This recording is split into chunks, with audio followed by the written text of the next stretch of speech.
Hello, everybody. This is Casey here to do our Friday night spiritual chat. Okay, so I think our subject tonight is going to be getting back to basics because a lot of people have a lot of stuff coming up, a lot of basics, a lot of questions about everything, especially this last week. This is the last super moon. It's creating a lot of stirring up of stuff, especially for cardinal signs. Especially for cardinal signs, it will affect them for a long time, maybe even the rest of their life. Hey, girl. Yes. Here.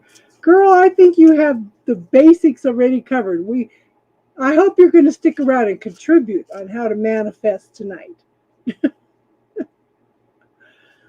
But a lot of people have a lot of stuff. I had so much stuff coming up it's like all of a sudden last Saturday night I got bombarded. It was triggered first by a little comment somebody made. Thank you, Alban. Okay, somebody made a comment. People do not fake illness. They fake wellness. That set me off on a crying spree like you wouldn't believe. It's like, oh my God, I've been doing that all my life and didn't even realize it. Faking wellness. So I'm sure that's something that came up.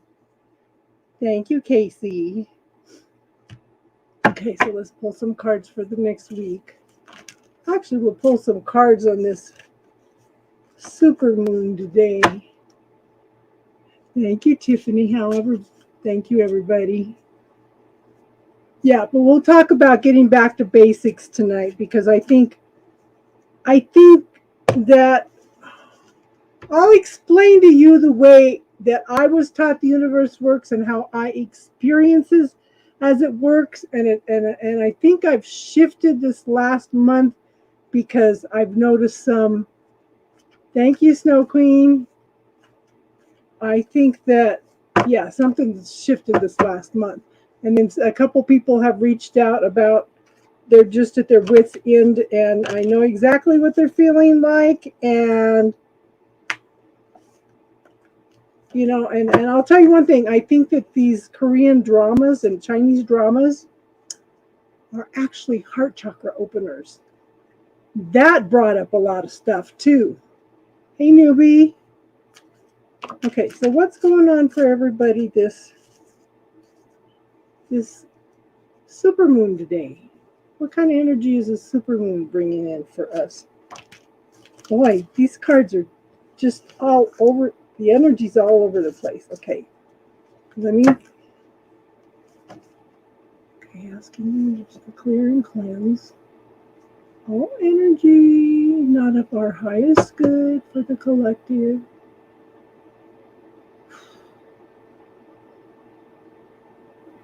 Wow.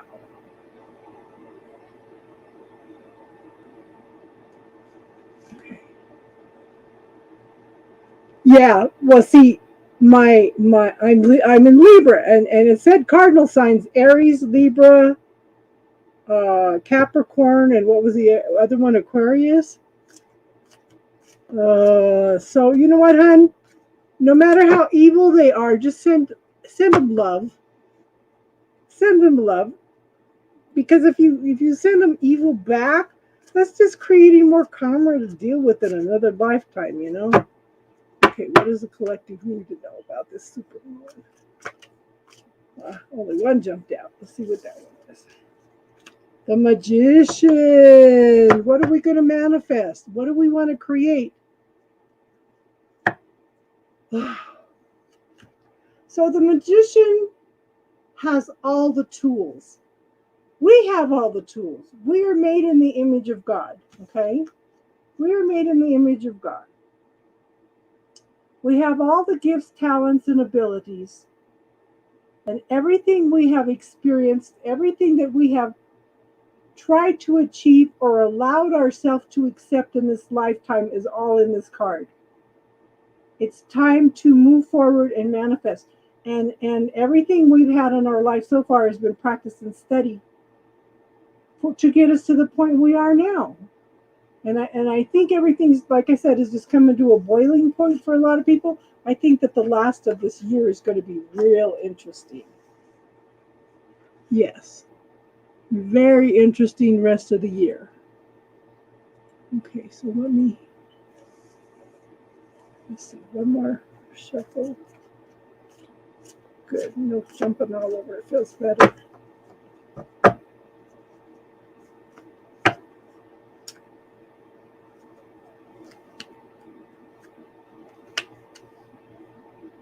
Well, that kind of makes sense.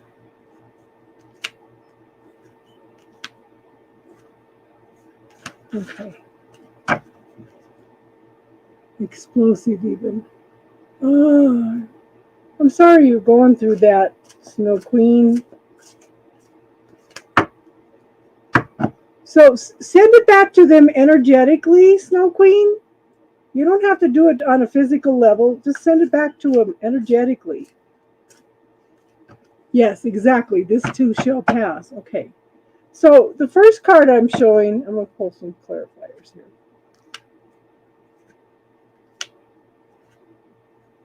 Yeah, okay. This makes sense. This makes sense with what this full moon is. So we have the King of Pentacles. The King of Pentacles rocks. Okay? He has it together. He has worked real hard to achieve to get where he is now. He's taken the tools, he's done the work, and he's achieving everything that he wants. This is happiness, joy, celebration, stability, manifesting exactly what you want. Okay? But the most important thing is, how does he feel about himself? He feels secure within himself. Okay? And see, Six of Cups. So the Six of Cups talks about nostalgia and longing. Okay, so hold on, Snow Queen. That's one of the basics we'll talk about tonight, okay?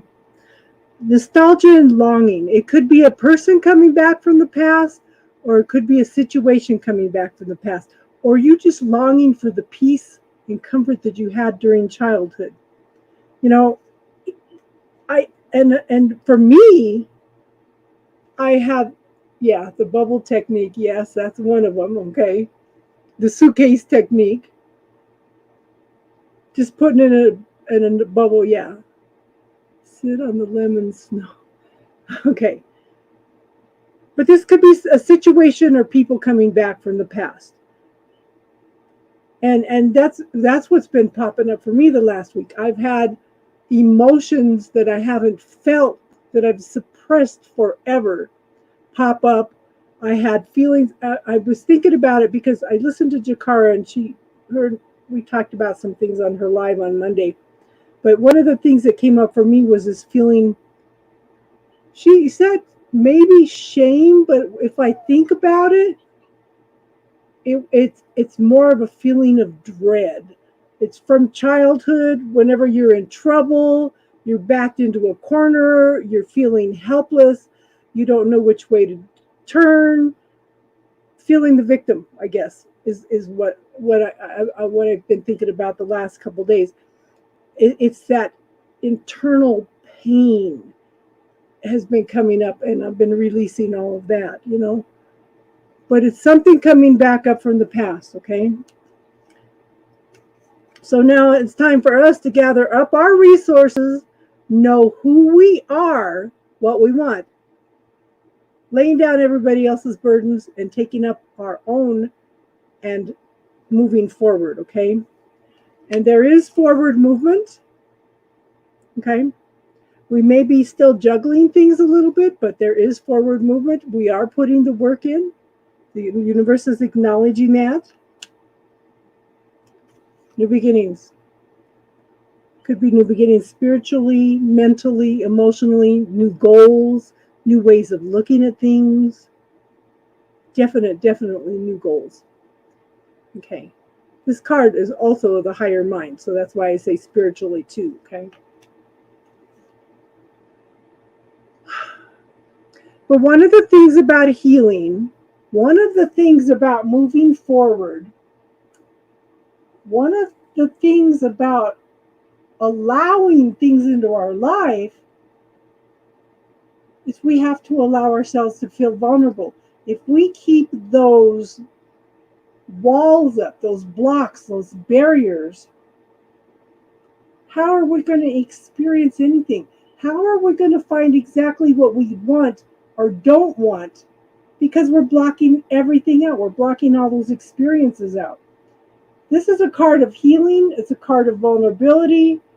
Follow your intuition, follow your knowing, work on balancing the emotions. You know, everybody's got a lot of stuff coming up right now, okay? And new beginnings. What do you want? What do you desire? What are your goals? What are your inspirations? Where do you want to go?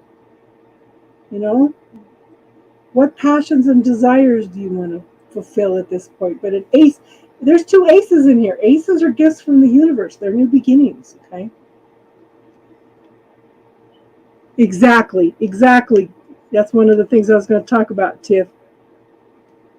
That's one of the things that popped up on Facebook earlier too. You know, it's you know, we've all got stuff coming up, but it's not okay to just sit there in that energy and not do anything about it. And that's what happens when you put those walls and when you put those blockages up, okay? But see, it's time to let go of crying over the spilt milk. Instead of looking what you've lost, okay, look behind you. Look at all these possibilities. These possibilities are following you. But again, are you allowing these possibilities to come in? Okay. But the Hierophant, to me, the Hierophant is a teacher. It could be somebody coming in to teach you. It could be your higher self coming in to teach you. But to me, it's also going in and you going in and finding your own higher mind, your own inspiration, your own spirituality. And I think that's, and hasn't that been exactly what we've been doing since COVID changed the world? Yes, embrace opportunities. But COVID has changed the world, and we've all been moving toward this energy. And I think it's very, very, very important that we all are open and receptive to that. You know, those little roadblocks, those little pains. I know it's hard to experience the pain, the heartbreak, but at the same time, how are we going to find exactly what we want if we don't allow someone or something to come in and we experience it, you know? How many people have oh, yeah, how many women have looked at a man and thought, nah, not even going to try it, he'll break my heart, and he could have been the one, you know? Could have been the one. So anybody want to come in and help me talk about basics?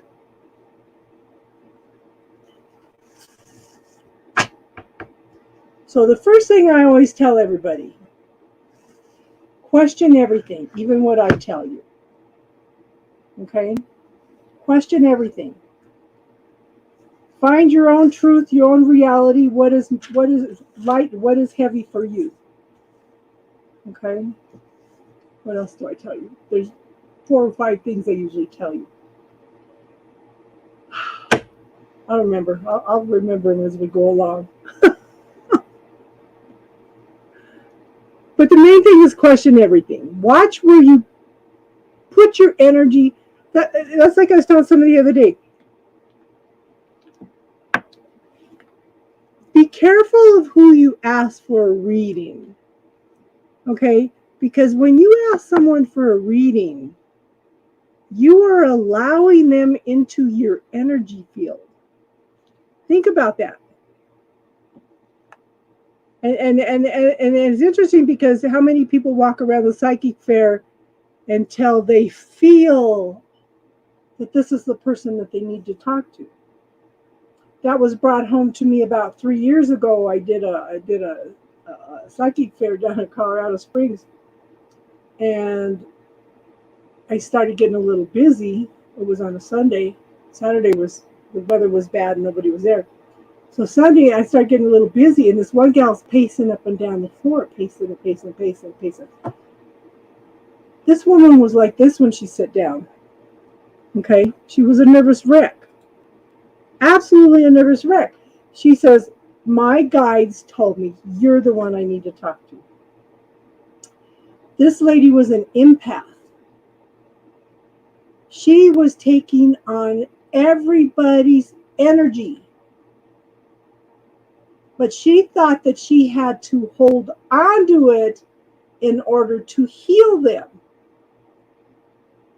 I said, "No, honey, you need to ground and you need to release this energy into the earth." And we did that, and she just had such a sense of relief. She goes, "I knew you were the right person that I needed to talk to." And that is a basic tool. How you doing, Amanda? Thank you. Thank you, hon. So we're going to talk about basics tonight, Amanda. The reason I started the channel, okay, is grounding and protection. I had a gal reach out to me on Facebook. She wanted me to mentor her. And I asked her, "Well, how do you ground yourself? How do you protect yourself?" Casey, we lost you. She goes, "What is that?" Okay, she had opened up her third eye. She was so overwhelmed with everything that was coming in. She thought that she was going crazy. Okay? She thought that she was going crazy. Now, Casey, you can be on here and type to talk to people in the chat also, hun. Star figured that out. or Crystal did. So I taught her how to ground and protect herself. But in the meantime, she had shut her third eye back down because she was being bombarded with so much stuff. You know, positive and negative. So I always tell everybody the most important thing you can learn in spirituality is the grounding and protection, because you want to siphon between what's good for you, what's good for your highest good, and what's not for your highest good, you know? There she is. Hello. Hello. Hi. How are you? Happy birthday. Thank you. 26 today, right? Oh, I'm sorry. 36. Oh, I had a 23-year-old reach out to me on TikTok and asked me if I wanted to have a relationship with him. I said, "Honey, if you find somebody that looks like you, has your energy, and is 40 years older, I'll accept it." Aw. I said, "That's funny." Age is just a number. Yeah, 40 years younger than me is a little bit too much. I got grandkids older than him. Would you do anything fun? No, I didn't do nothing. My youngest daughter's going to take me to dinner tomorrow somewhere. Oh, nice. And Des and Justine want to take me. We're going to go for a ride in the mountains to see the aspens on Sunday. Very nice. Good. And the boys haven't said anything, so. Okay. Well, it's all day. I know.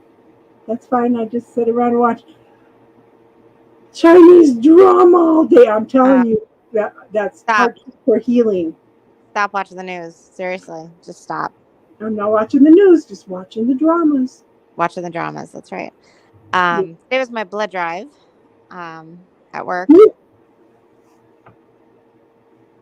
So 76 people signed up, so it was good. Good for you, girl.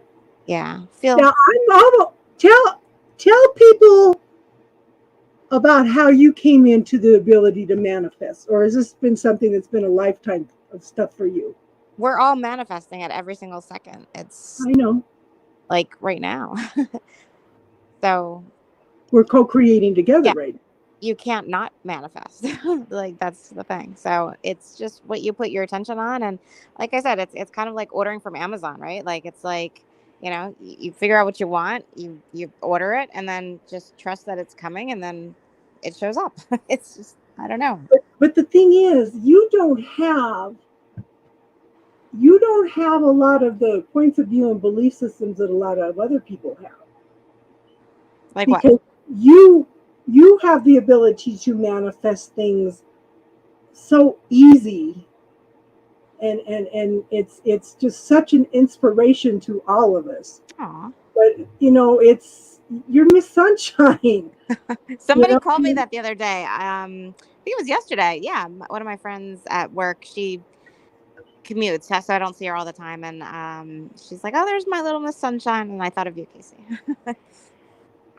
We always call you that.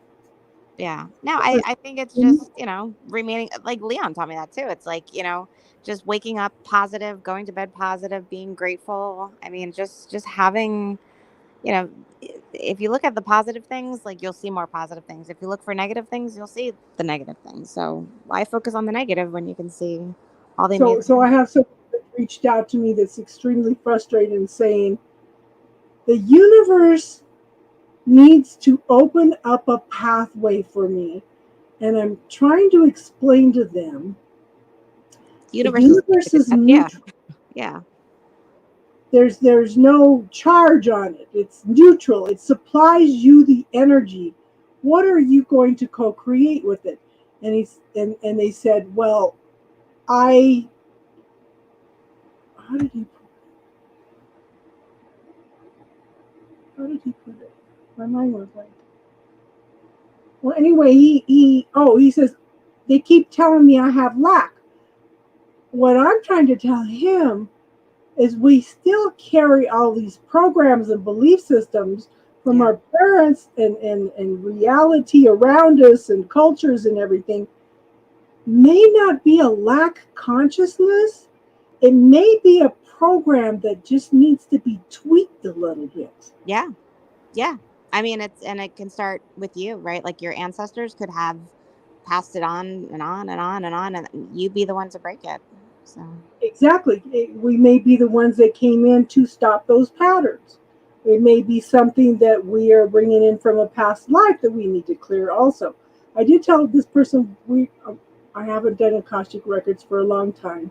I haven't done a lot of them, but it's so awesome. yeah. It's the energy is just, it's this warm, unconditional, velvety love Aw.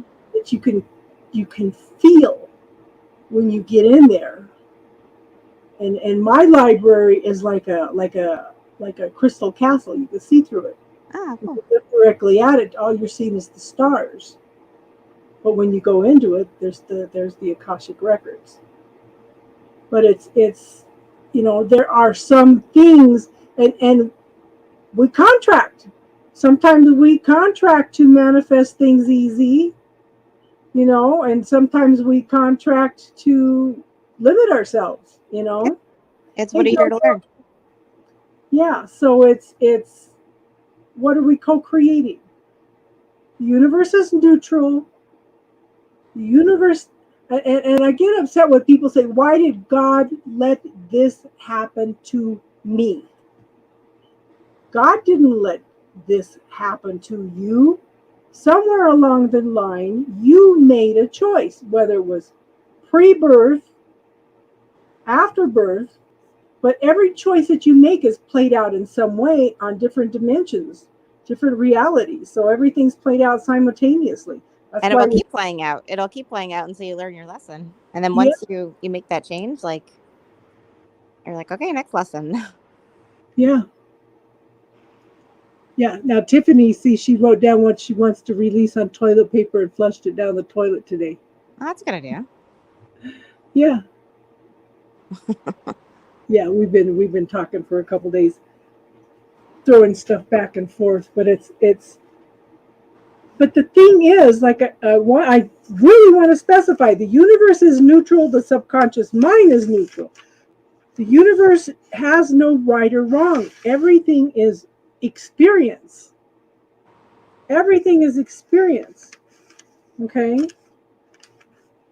So, what are we going to allow ourselves to experience? Or what are we going to use that energy as to experience? That's why when I talk about the Nine of Cups, I always tell everybody, watch what you're wishing for.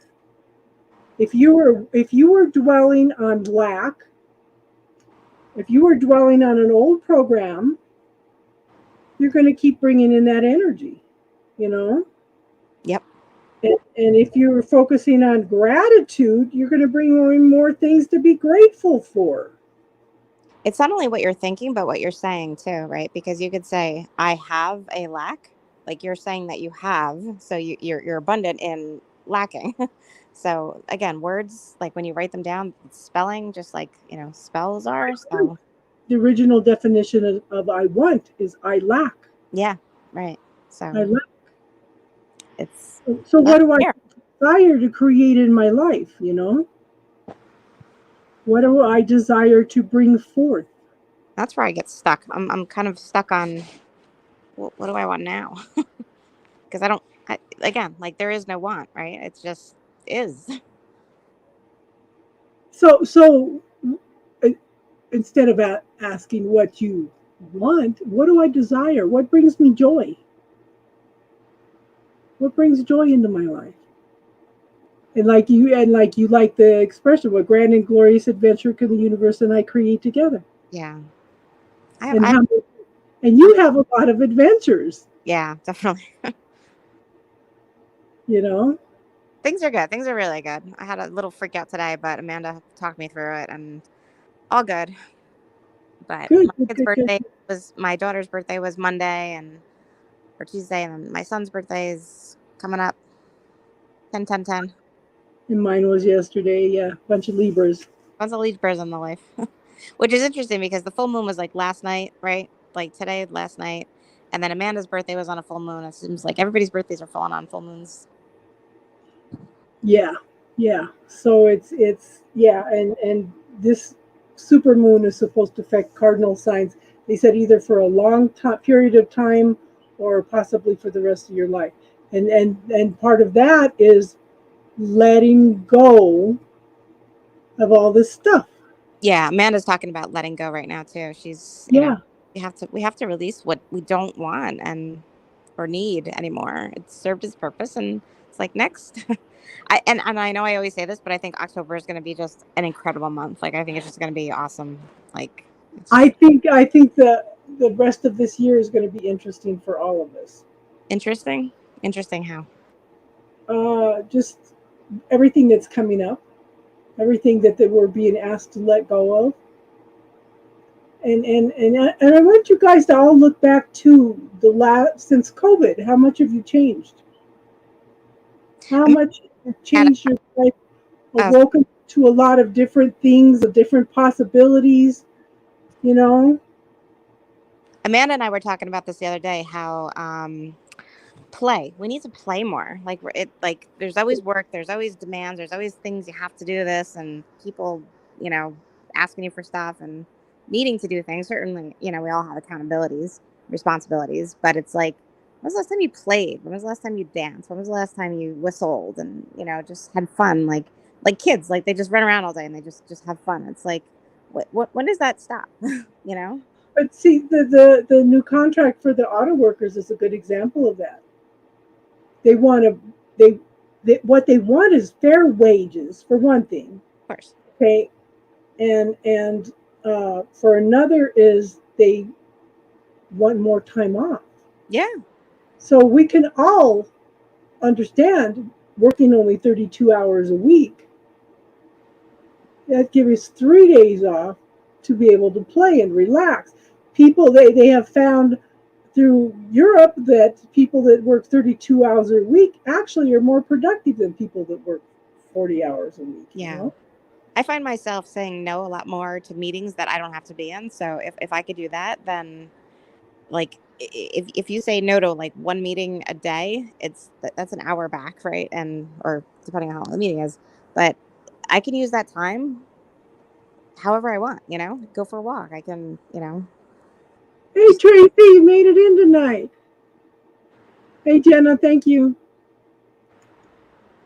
Yeah, Tracy's a long time listener. So yeah, it's just I think we're all getting back to basics. We're letting go of a lot of stuff. We just need to realize remember your grounding and your protection.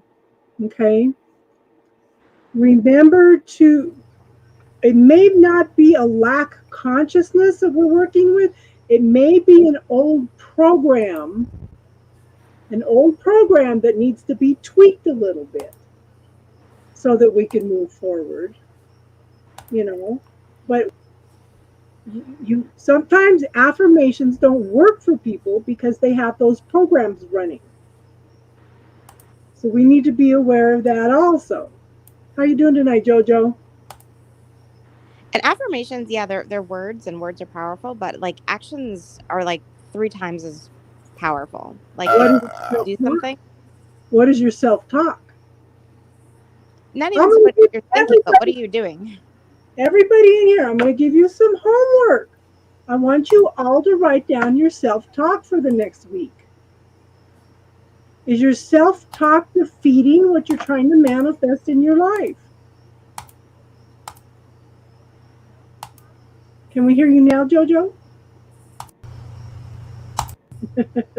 My self talk is saying, go to sleep, go to sleep, go to sleep. No, I'm having issues with audio out. Hold on just a second. We can hear you a little bit. Hey, Truly, glad you could make it tonight.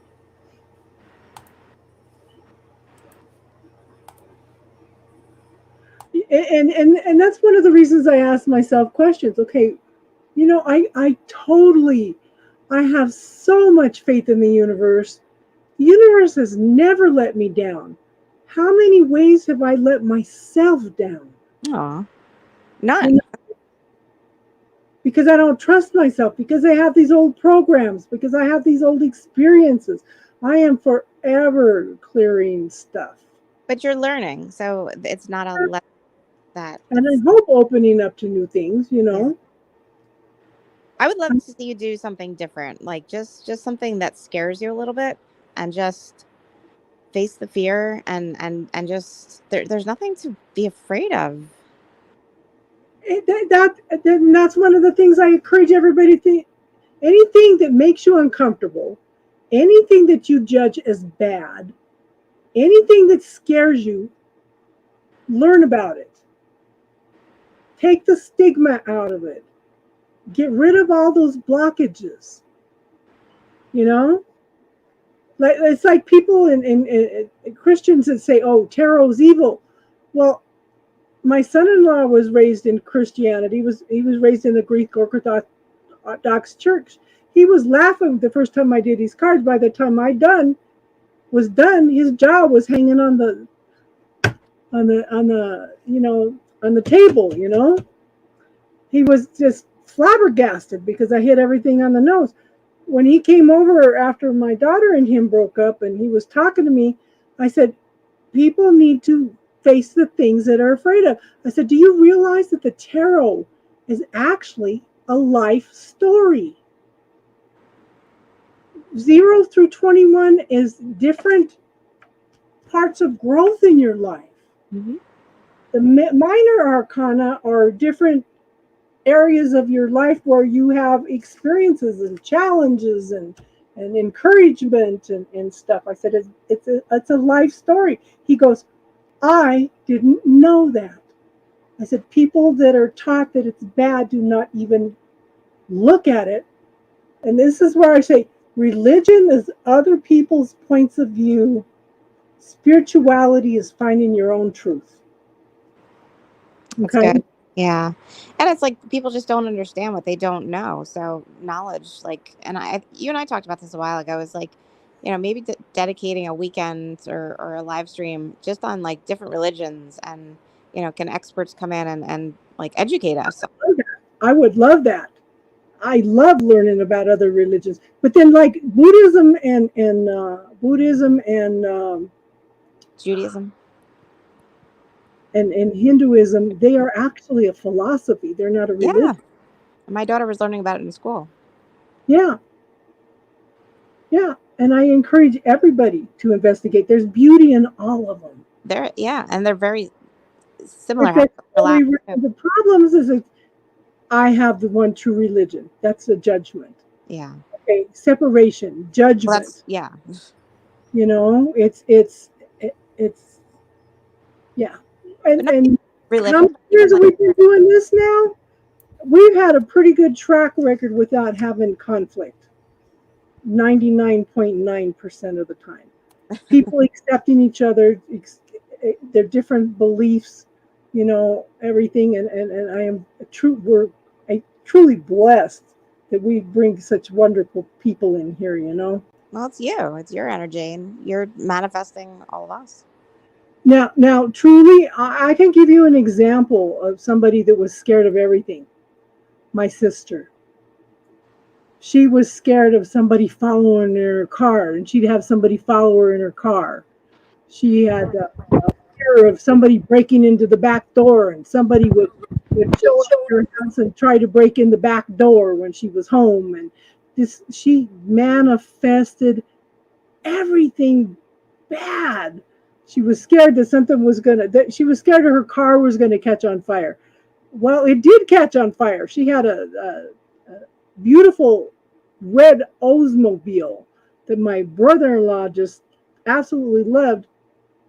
What ticked him off is the motor caught on fire. She's in the middle of the cross section under the light, and the engine's on fire.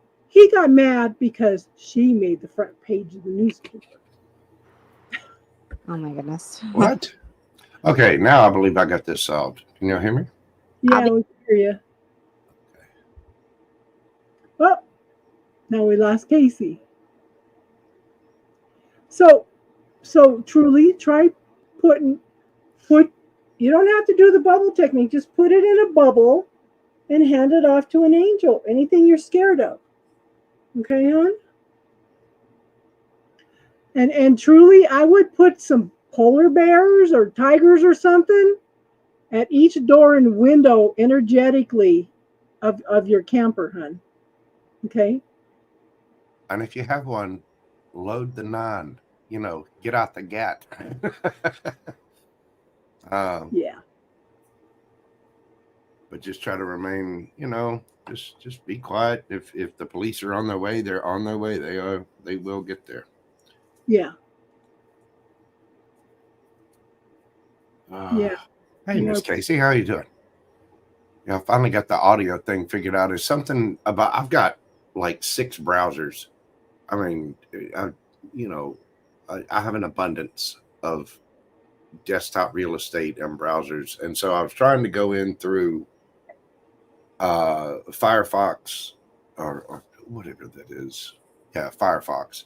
But no, that one won't work, so I've got to go in through Google Chrome. Apparently, Firefox has some kind of issue with, like, I can speak, but I can't hear through StreamYard. It sends it to the wrong audio driver for some reason. That's weird. It is weird. It's annoying. And I wish all these different software makers would get on the same page.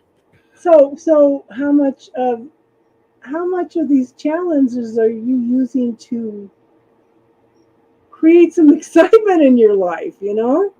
Sometimes I wonder when I throw up these challenges, why did I create that? I mean, something simple. I just look, okay, why did I create that? That's something simple, tiny little thing is so annoying. Why did I create that? There was no need to create that. Yeah. You know, dealing with, I mean, I've had to learn. I knew there were going to be a lot of lessons when I started a channel on YouTube. Yeah. And let me tell you, there are an absolute plethora of pitfalls and rabbit holes to go down. There's a lot of stumbling blocks, especially the way I'm doing it. Apparently, I chose the hardest thing possible to do. But it's okay. I mean, it's just a matter of learning the system and trying to figure it all out. it's taken me a little while. I'm trying to get to the point where I can do this on a regular schedule. Uh-huh. With everything I've got going on, that has been challenging. So this coming week, I'm going to try to put things out on a more normal schedule. But I don't know, the way I've got life going here there are challenges, and I'm trying to learn my lessons as I go and overcome everything. So maybe some of those challenges are just beliefs that just need to be tweaked a little bit. Well, if they're beliefs that need to be tweaked, they're beliefs that need to be tweaked on YouTube, Sid. The software developers. Yeah. I've I just mean. This energetically for me, it's a matter of, I have to stay up on top of, I've got to stay on top of finances. So I've got to make sure I get my work done and things like that. And as much as I want to do the tarot channel more, and work on cards and decks more, or work on that artwork more, I've got to, until it actually starts creating revenue, then I got to kind of hold it at bay and find that balance between it. Yeah. Yeah. So it's been an interesting week. Well, as you well know, Miss Casey, it's been a very interesting week. Well, yeah, since last weekend I've had so much stuff come up, and then I had talked to Jakara on Monday, and I thought maybe some of the stuff that was coming up for me was shame, but what was coming up is feelings of, I've been analyzing it all week, because it wasn't really shame, it was dread. You know how somebody backs you into a corner, you're feeling helpless, and I know this is from my dad, from my childhood, okay? You get backed into a corner, you can't defend yourself, you're feeling like the victim, you're feeling helpless, and it's just so much pain. And you go out there and you don't want to create any trauma, any problems in the world or anything, because you do not want to experience this pain. I didn't realize, I thought I cleared it. I didn't realize that I had suppressed it. That has been coming up all week also. Yeah, the big thing, that part for me, I was that way when I was very young. When I was real little, my dad had a terrible temper, and him and my mom used to fight something fierce. And so when I was little, I would just hide away, and I would do artwork all the time. I just, my parents just pushed me away and they didn't really. That was my either reading or artwork. Yeah, I was an accessory to them, and then later on in life, what I found is that what that did was it caused a sense in me of being, there was no, put it this way, there was no flight mode. So Mojo, clear this. You're not supposed to be seen or heard.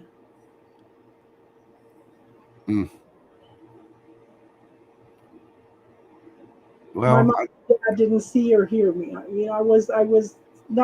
I didn't exist to my parents. Things around that.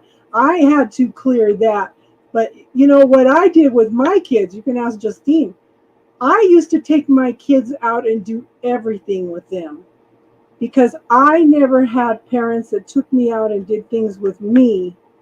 I tried to take my kids out to experience everything. Everything. Yeah, for me, it became not seen or heard. Yeah, for me, it became a challenge. I mean, it was presented, the way it was presented to me was like a challenge. So again, there's never there. What it turned into for me was that fight or flight response was there is no flight response. I am going to be seen. I am going to be heard. I am going to argue the fact. I am going to stand up and get loud.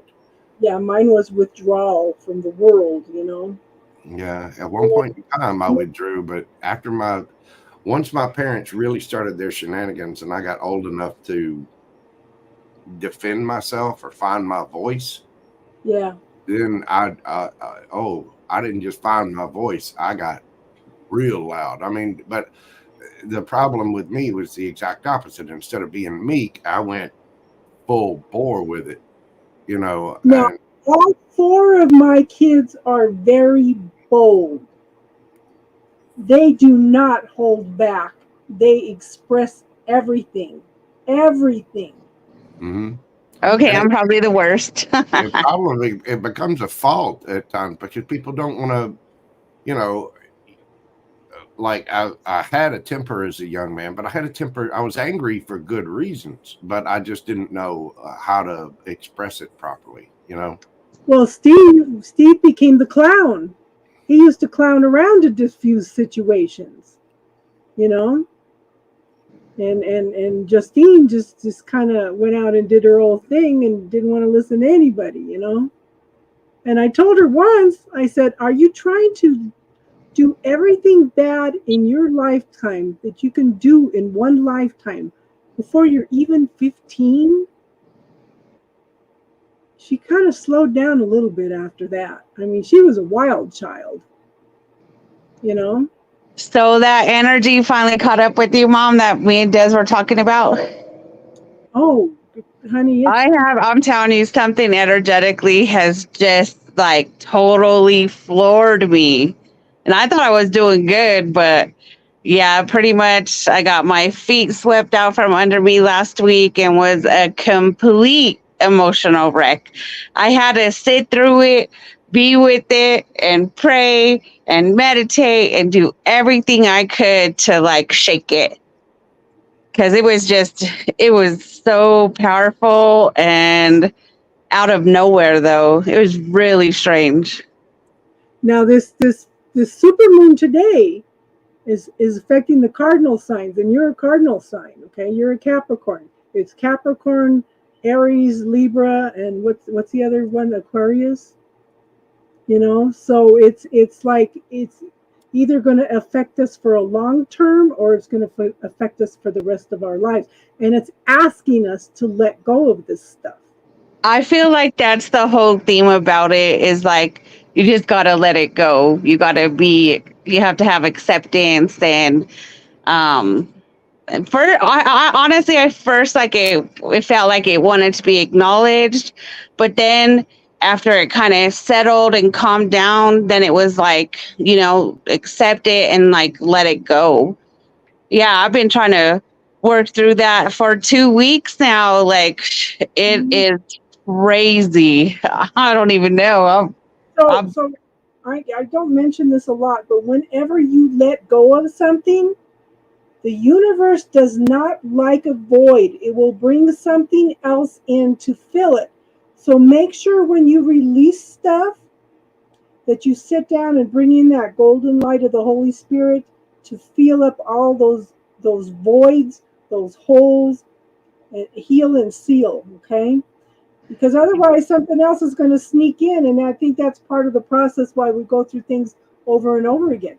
Because Okay, I love that concept, heal and seal, because I feel like that's kind of what happened. Like last week, I was completely destroyed, and then this week it was a little bit better, but other things started like filling the place.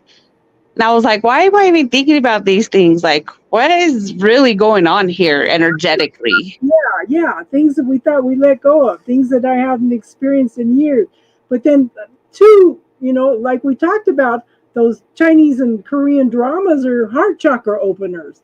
I'm feeling emotions that I haven't felt since I was a teenager. Seriously, they are totally different than our culture for sure. And I Yeah. totally agree that they're like heart chakra openers and yeah, pretty strong, powerful stuff. I mean, they're really creative and they implement like the energies of earth, wind, fire. I mean pretty brilliant if you ask me. But yeah, for sure the heart chakra is like definitely feeling it the most. Mm-hmm. And it's like all this stuff came up. back, all this stuff just came up. It's like, wow. You're going to start energetically passing notes to someone in class. Well, I actually admire a guy's beauty for the second time in my life. I usually don't look at men, and I'm a Libra. I usually don't look at men to see if they're handsome or not. I guess feel them out energetically. I don't know, but I used to think Johnny Depp was so beautiful, but man, this Korean guy, not Korean, this Chinese guy, he is so beautiful. You're so cute. That's awesome. But I'm not the only one who's been feeling this like really heavy, energetic, like disaster. I feel like I've talked to several people and they're like, I don't even know what's wrong with me. And I'm like, join the club. Well, I think, look at who you were before COVID. Look at who you are after COVID, and look at who you are now. How much have you changed in the last 3 years?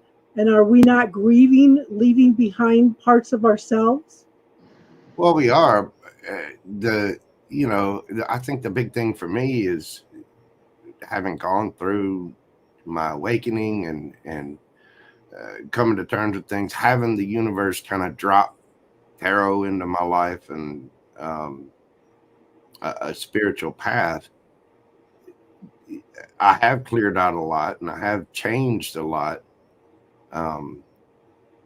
But I think for me, it's just gotten to the point like this full moon or coming up to it anyway, is just energized me where what I've been feeling is impatient. I'm feeling it too, Jojo.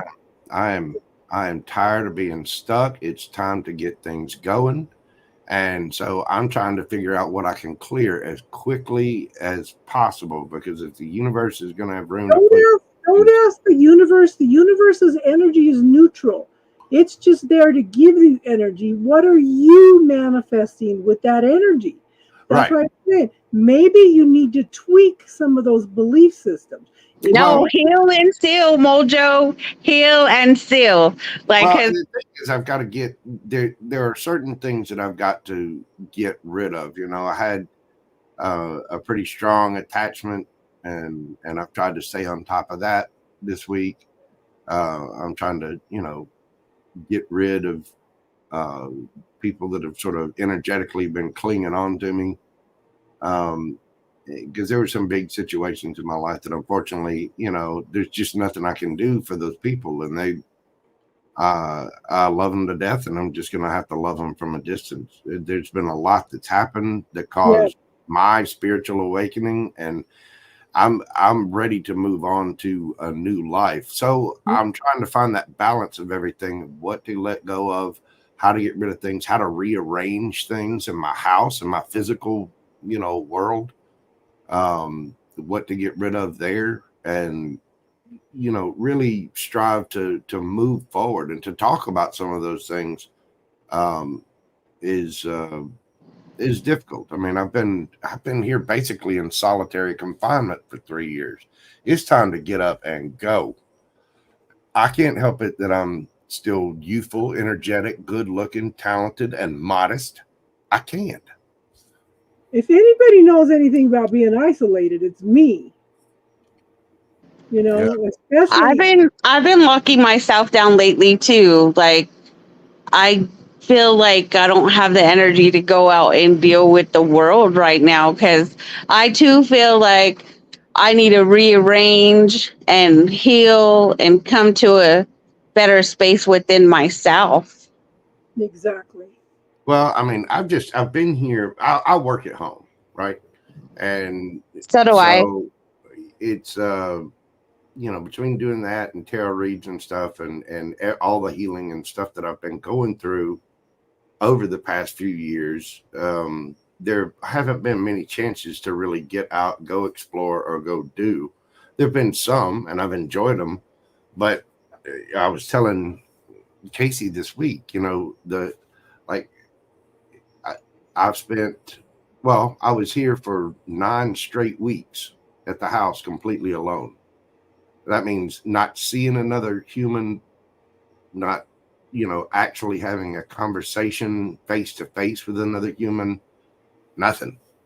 And we talk all the time in tarot and in spirituality circles about you have to be good on your own, and sometimes you have to go on that little hermit's journey and do that thing alone. Okay, I've done that. Now, now it's time to get out and see some folk, because as much as I love my cat, he's not a very good conversationalist.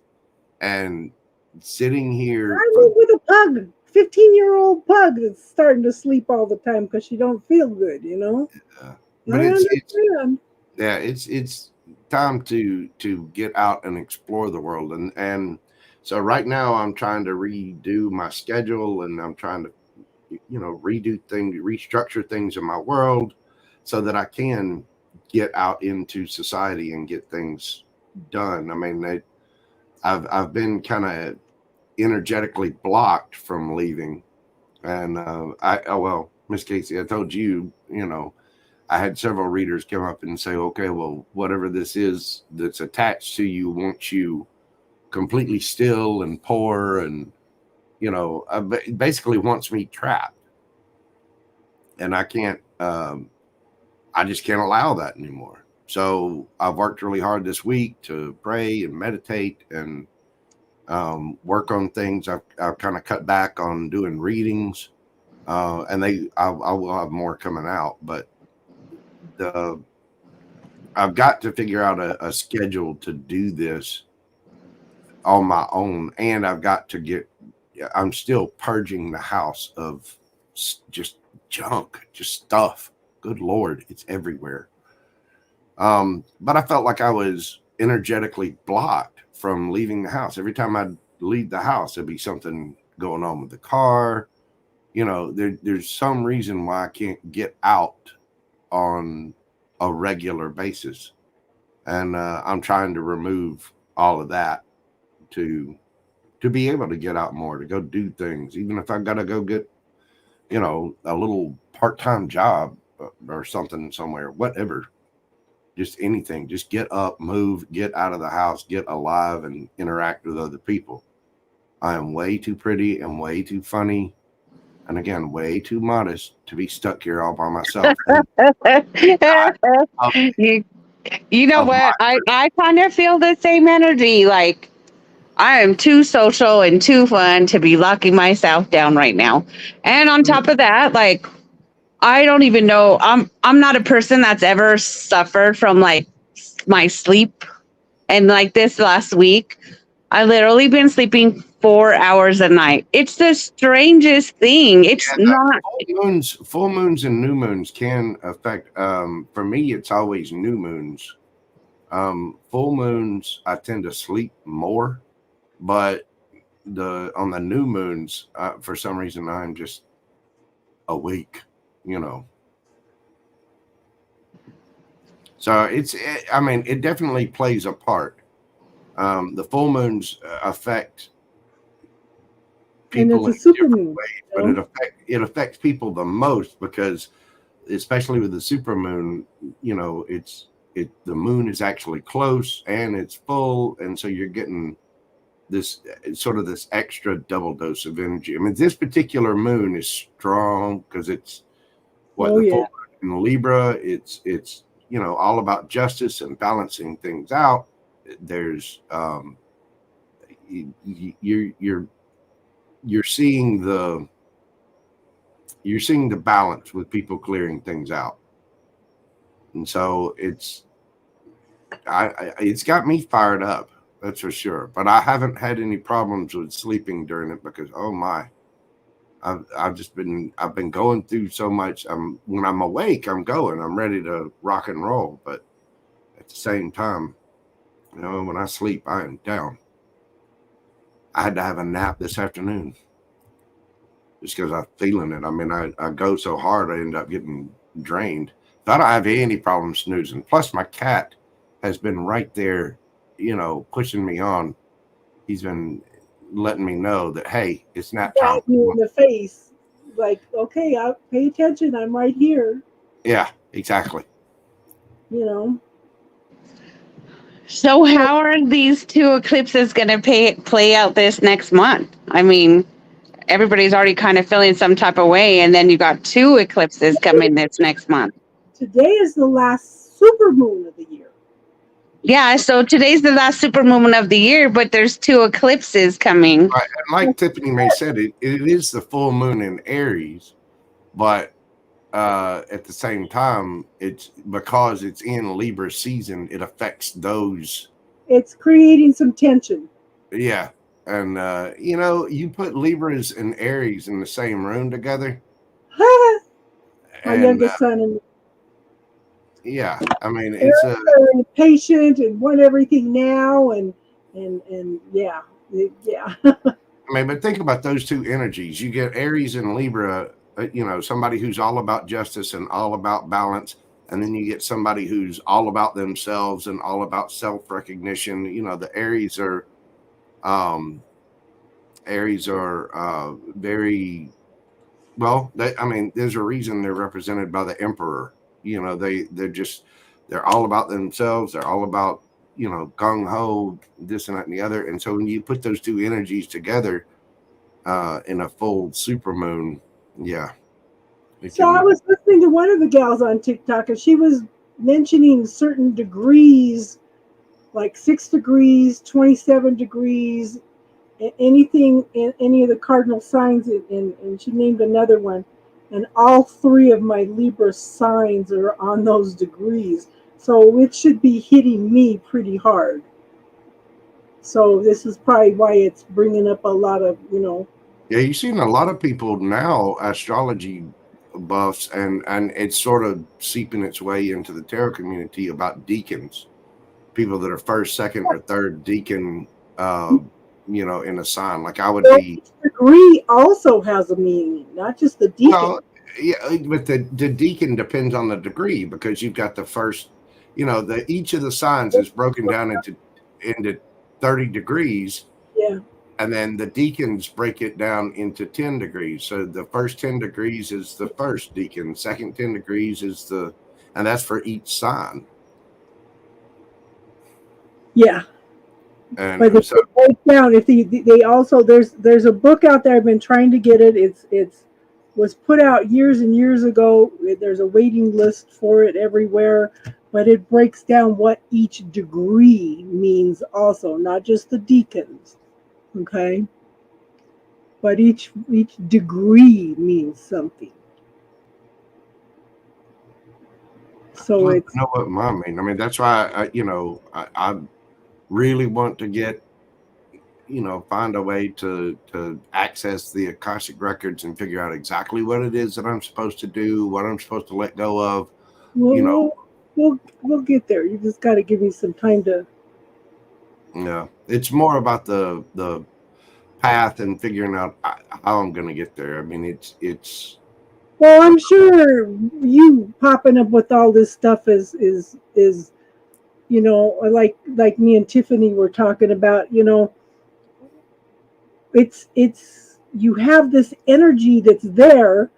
You have this energy that you're either is behind you, you're stuck in, or you're focusing on in the future, but you don't want to be just stuck in the energy. That's the most painful spot. Exactly. And see, I've been here for 3 years, or going on 3 years, just sitting still and going within and trying to learn my lessons. And now it's time to apply what I've learned. I'm at the end of a 19-year cycle. I've been stuck in this cycle for probably 23 years now. So if you think you're frustrated, yeah. Well, I'm determined to get out. I'm determined to change my situation. If I have to release things, change things up, no matter what it is, I can't. I'm not going to be able, as a Gemini, a communicative Gemini, I am not going to be able to sit here trapped behind walls. Yeah. I can't do it. So I've been working my- really hard to change those situations. For my next 6 months, it's let go of the past. I have another 87 days of let go of illusions. I have another 12 months of depths and feelings. You know, I have 6 months ago of letting go of my identity. I have 1 day left of learning to trust my talent. It's like, wow. and I, you know, I when it comes down to learning to trust my talent, I told somebody today, I got invited to a group, a support group for spiritual people. And I told them, I said, I had problems getting involved with Evolve because they want something that's more structured. I'm not structured in my spirituality because I don't know what's going to come up, what you guys need to hear. I pull up stuff that I learned 30 years ago that maybe all of a sudden somebody needs. I can't sit down and structure a class. I just go with the energy, you know? And it was hard for me to sit down and try to think in structures of how can I put this into a class? But I think for me, if I think of it, I think I'm more focused on spirituality 101. I can help the beginners get on the path because I think that's the most important part of the whole foundation. Right. Is starting with that grounding and protection and learning how to release things, whether it's the bubble technique, the toilet paper technique, the suitcase technique. You know, there's so many ways of doing all this stuff that people need to know that they have the abilities to do this stuff. If I can teach basic stuff that can help you change your life, you, like I said, you're my hero because you guys do the work. You know? Well, Mom, what is your question for this session anyway? Well, it wasn't so much a question, it was getting back to basics. You know? Well, I think that's kind of good with the energy that's out there right now. Definitely, because, I mean, it seems like everything has been about the past. Like, Exactly. okay, but if you live in the moment and Well, maybe you practice gratitude a little bit more, that'll help you stay in the present moment. I mean, but being stuck in the past, like, I don't really hold on to that, but I sure did have a lot of freaking pain related to it. yeah, but because you're suppressing it, you're moving. well, but you never really let go of your past, though. I mean, your past, it determines all of your experiences and everything that Yeah. you know. Brings- So But you don't sit here and focus on my past. Like, I don't No, sit you here and don't. dwell on it. I don't bring it up. I just keep moving forward. But for it just to like but come you back, utilize it. like, Okay, so this is my dilemma, okay, is when is it me hanging on to my story and me using it as a teaching tool? There's well, a fine line in there. the way that I always looked at it was your past is the past experiences and the things that you've been through. It's all about the lessons that you've learned and the memories that you carry and those particular feelings, because that's all you're ever going to get to carry from them. Is, you know, when we leave this plane, that's what we've got is our memories and our feelings. So Our experience. you utilize those things today. Everything is all about today. If you're focusing on the moment, then whatever you look back on the past on, you're reflecting on your memories, but you're doing that today. Your future isn't here and it's not guaranteed. And you know, tomorrow isn't guaranteed and it's not here yet. You can plan for tomorrow, but you're doing that today.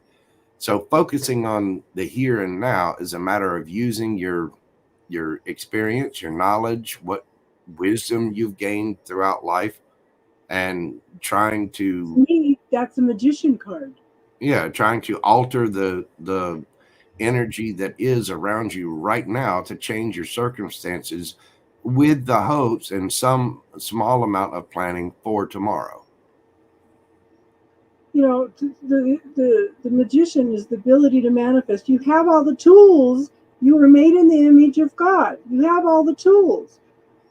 Everything you have experienced in your life, you have created in order to bring you to the point that you are now. The ability to manifest whatever you want, to bring it from the etheric into the the physical. But you need to allow yourself to do that, and you need to practice and study to keep moving forward. Okay, Yeah. I'm a firm believer that everything is a practice when it comes to spirituality. You have to practice. You have to meditate daily. You got to be aware of what you're feeling, what you're thinking. And in regards to the past, like at some point, people need to make peace with their self. Peace with the past and love their self, because everything that happened made them what they are today. But the only piece that I think that a lot of people are missing right now is like, you have to forgive yourself. Like, make sure that when all this past stuff is coming up, I've been so loving and kind to myself. And I tell myself, like, you forgave everybody else, forgive yourself, and then let that pain just pour in and all that emotion, because I love me who I am today.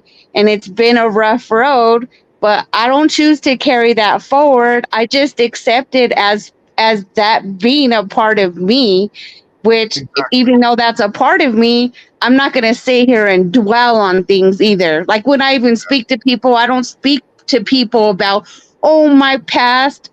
I'm always more like, hey, I love you. How are you? Like, let's have fun. Or, I just don't do that. So, maybe it's the full moon or something, or maybe it's just, I don't, energetically, I'm just saying something massive has been happening. But what kind of awareness popped up for you at Chicken's birthday party? Okay, that situation that you just brought up, I cleared a bunch of that stuff out, and that was a situation that came back in and filled in because I didn't heal and seal. Yeah. So make sure you do that. But yeah, it's that brought a lot of awarenesses up for you that you knew that you needed to work on and heal. One of the biggest challenges that I've come across in all this is with ADHD. ADHD is on the extremely high end of the autism spectrum, and it's widely believed to be the next evolution of mankind. But it makes it very hard to, when you sit down and you try to meditate, try to calm your thoughts, try to calm your mind, to do that with a mind that goes 1 billion miles an hour. And so, being a Gemini sun and a Virgo rising, okay, I've got all the tools. I am the magician. And I've spent my entire life being communicative and expressive and all that. And now I'm on my search, for what it is that I'm supposed to do. Dealing with the situations that I've been faced with ADHD presents an entirely different set of challenges. And so one of the things that I've been focusing on, not just for myself, but for other people as well, if you can answer questions about truly finding that energetic balance with ADHD, then you can easily do it for people without ADHD. Because with ADHD, you have basically a dopamine hit problem. You have a chemical problem in the brain, and every emotion that you feel is related to a chemical balance or imbalance within your brain. Different chemicals cause different emotions. That's why the glands are so important. Your pineal gland, thalamus, midbrain section. That's your antenna to the world. But if you're not getting proper dopamine hits in your reward center of the brain, it changes what you're focused on.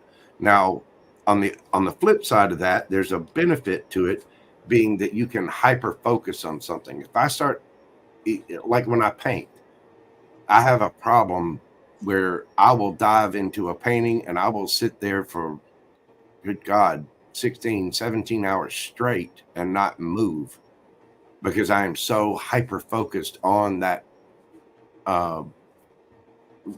painting. That hyper focus blocks everything else out. But the other side of that, the bad part of ADHD, is that you get distracted. Like most people say, okay, well, and I see Snow Queen's asking me what this is like, so I'll explain it. If you were to go say, okay, well, I'm going to clean the kitchen today. I'm going to go in and I'm going to clean up the kitchen. Now, what does a cleaning the kitchen consist of? You wash the dishes, you put them up, you organize the pantry, you wipe down the counters, and mop the floors, whatever. When you say clean your kitchen, you have a list of stuff in your brain that you're mentally going to go, these are the activities that I'm going to do when I go clean the kitchen. When I go to clean the kitchen, I have to literally make a list. I make a list of everything that I've got to do, and I set little timers for myself and on my phone, because you will go down the rabbit hole. You'll start to clean say I start to wash the dishes. So I'm rinsing everything off and I'm putting everything in the dishwasher. And then I realized that, I need to put jet dry in the dishwasher. So I go over and I'm putting that down on a grocery list, and okay, I need to remember to get this. And as I'm putting that down on the grocery list, and my pen's messing up, and I'm thinking, you know what? I got to go get some more pens at the store as well. So let me go change, and I'll go upstairs and, change into clothes, and then start to get ready to go to the store to pick up pens, and then possibly pick up some of these other items that I need on my list. And then as I'm upstairs changing clothes, I realize that there's something messed up in the closet. And so you got to fix that and change that. And then, you got to going down the rabbit hole. Yeah, for me, brushing the beard. So I go in the restroom and I'm brushing out the beard, and I'm getting ready and physically ready. And then I notice that there's something in the bathroom, and it's just, It's like, ooh, I don't have attention deficit. Ooh, shiny. Yeah. I mean, any one little thing can completely derail you from the original task that you set out to do, which was to clean the kitchen. And that cleaning that kitchen, handling one task in that, leads me to 20 other different things. Yeah. And it's very hard for someone with ADHD to stay on track or stay focused on one thing. The only way that that's going to happen is if somebody with ADHD finds something that gives a regular dopamine hit for the reward center of the brain. And when somebody with ADHD finds something that does give a constant dopamine hit, they will lock on it. And that's where the hyper focus comes in. For me, it's artwork. So one of my therapists told me one time she thought I had some ADHD, and I think I understand why, because my brain sometimes functions like Google. We'll be talking about something, my brain will focus on one word and take me off into a whole nother direction. Exactly. Yeah. So that's yeah. And then I jump back into the old conversation again, and people get confused, Yeah. And people with ADHD, they get confused. They forget a lot of things. If you have a conversation, like I'll forget things.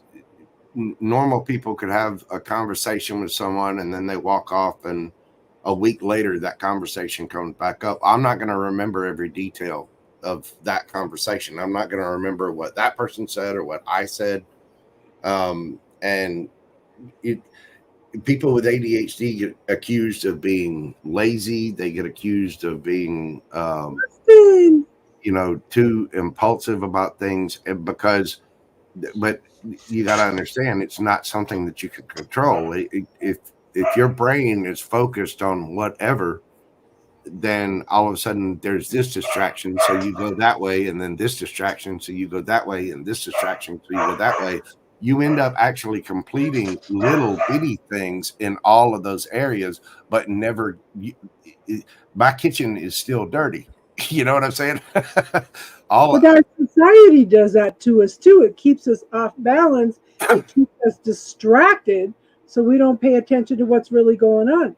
And that's part of what COVID did. It slowed us down, made us reevaluate everything, and make some changes and see that we needed to make changes in our lives. It's really important for me to, have those little alerts or alarms on my phone, the timers.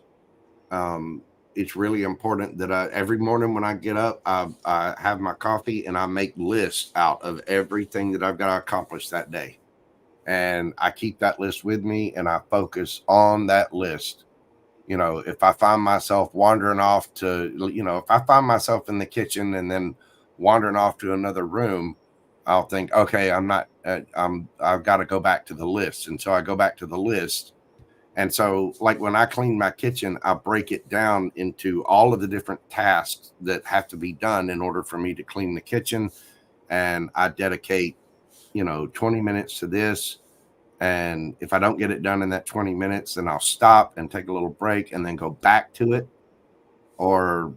But I have to section it off in time, and I have to section it off by tasks.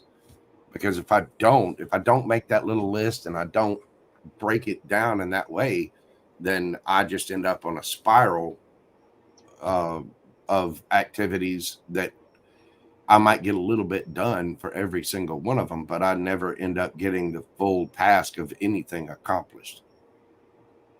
You can be put on disability for ADHD, because it's very hard for someone with ADHD to maintain a job, because people just don't understand what it takes to, when you go to work, you have to focus and do your job. So the only optimal jobs for me are art, graphics, things that I'm going to hyper focus on, because otherwise I'm just not going to get things completed or finished. And I'm not going to remember everything that, like with instructions for a job, I'm not going to remember everything that someone tells me. So I have to write things down. I have to. So Austin, can you tell us a little bit about the supermoon today? Oh yeah, it's definitely going to be a very intense supermoon. For those that have cardinal sign placements. Feeling it. I'm especially feeling it because I have a Libra stellium. Me too. And they were talking about the degrees. My Libra stelliums are on the same degrees as they were talking about. So I have like 3 Libras that are on the same degrees as the degrees they were talking about. It's like, what the hell? Yeah. Justine would be interested because she's a Capricorn. What is it? It's Libra, Capricorn, Cancer. No, it's Libra, Capricorn, Aries, and Aquarius. Yeah. Okay, so I've got an Aquarius moon. Okay, I'm feeling it so bad. Like, this is unreal. Like, I wish I would have knew that, like, the last couple of weeks, because I literally thought I was losing my mind, and now I can't even sleep on top of it. I mean, the energy is just craziness. Like, it's so difficult and heavy. Well, last weekend it popped up. When it started pop up for me, I started calling around trying to find somebody to talk to, and nobody was answering. And then I got angry because I said, wait, I always try to be there for them, but nobody's there for me. And I thought, where the hell is this coming from now? It's just like, what the hell? And just feeling alone and feeling that abandonment and it was just, yeah, it was crazy. Yep. It was crazy. Well, like I said, Miss Casey, you know how to get in touch with me. If you ever get to feeling that way, Oh, you just man. get in touch with a call because I can always use the distractions. Yeah, it was. Well, yesterday was her birthday. Yeah, I mean, I knew you were a Libra, but I didn't even think about that. So happy birthday. Happy birthday to you. Happy birthday to you. Happy birthday, Miss Casey. Happy birthday to you. Thank you. Hey, Jack. Even Jack's back tonight. Austin's back. Jack's back. I'm going to pick my mom up on Sunday and take her to see the Aspens because they are absolutely beautiful and amazing right now. Yeah. And Brianna's going to take me to lunch tomorrow.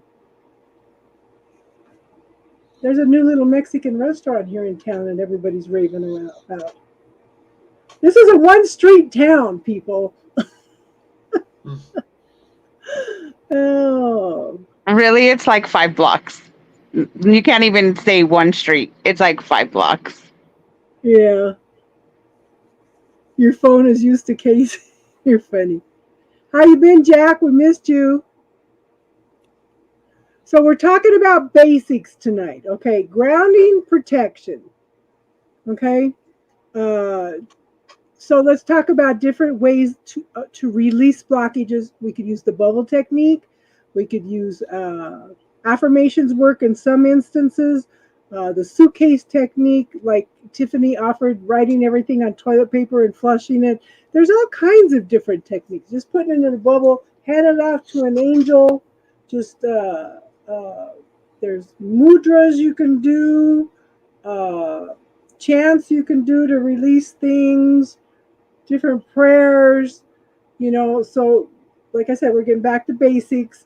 Yeah, I always write mine down on a piece of paper and take it outside and set it on fire. Yeah, that's another way. Yeah. Got to be careful with that one, though. if it's a dry season and you're in the fire country. I've been asking, like, my practice lately is I've been asking, like, God and the angels, especially my angels, my guardian angels, my team, my spiritual team, to come and love me and assist me in releasing. But remember to bring in that golden light of the Holy Spirit, fill the body, clear out all the residue, seal all the holes, and heal it. Okay? Now, this is the ADHD kicking in right here. Austin, and how many times did you do that the other night, JoJo? What is that behind your head? What's behind is that a rabbit in a hat? Because it looks like you got rabbit ears. What is that? That's a rabbit. That's a rabbit ears hat, and in the hat. Okay. Well, again, there you go. That's ADD in a nutshell right there. It's trying to focus on something serious. And why the hell does Ralston have rabbit ears?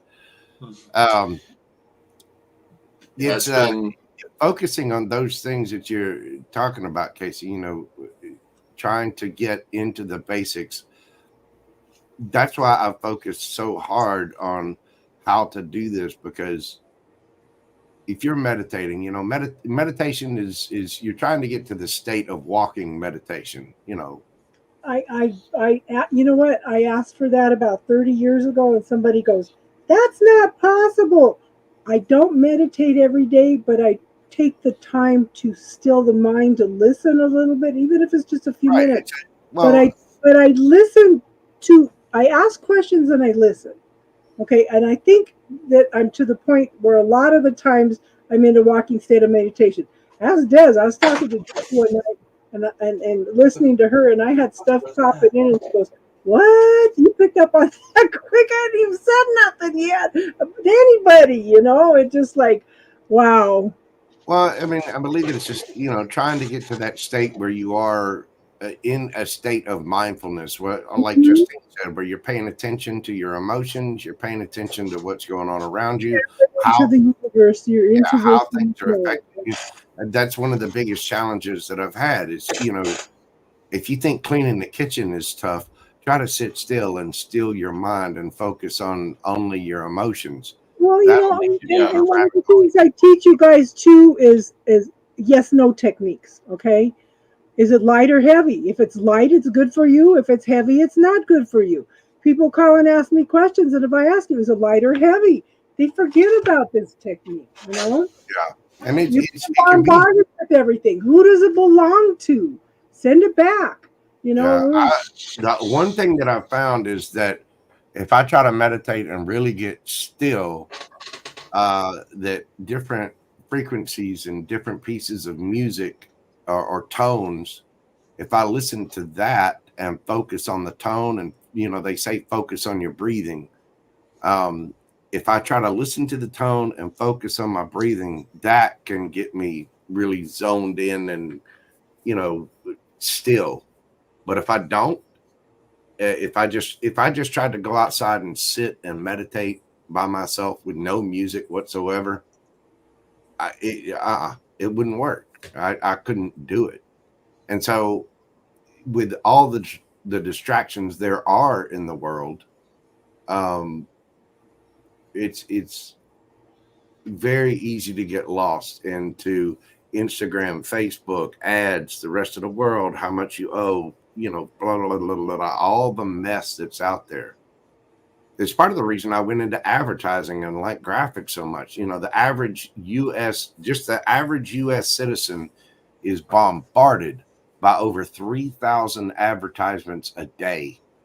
And then you add on top of that Facebook, YouTube, Instagram, all of these little distractions, and then you've got it's a minefield. And so it's very hard to get to the point where you're still and calm and focused, and you need to turn off the electronics, turn off everything, and just sit and be for a couple of minutes.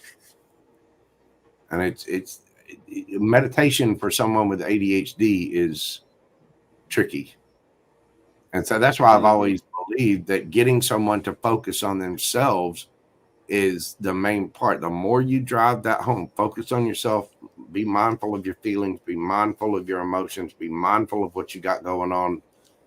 But getting people to self-focus without all the distractions, that's going to be the big key. Because it's a practice. Like, you have to practice.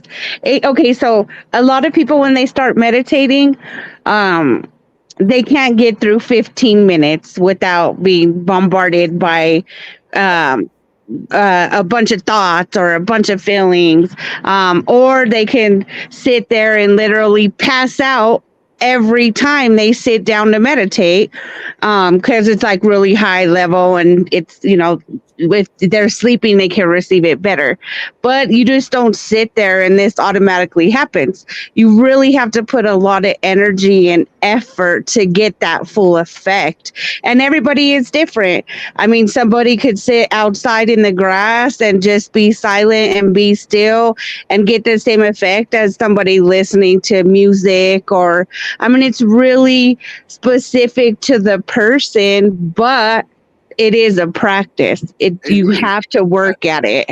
One of the big things that you can do, or one of the things that I do, like if I find myself drifting off, and this is for ADHD or meditation, if I find myself focusing too much on the future, or on the past situations or whatever, I'll keep a rubber band on my wrist.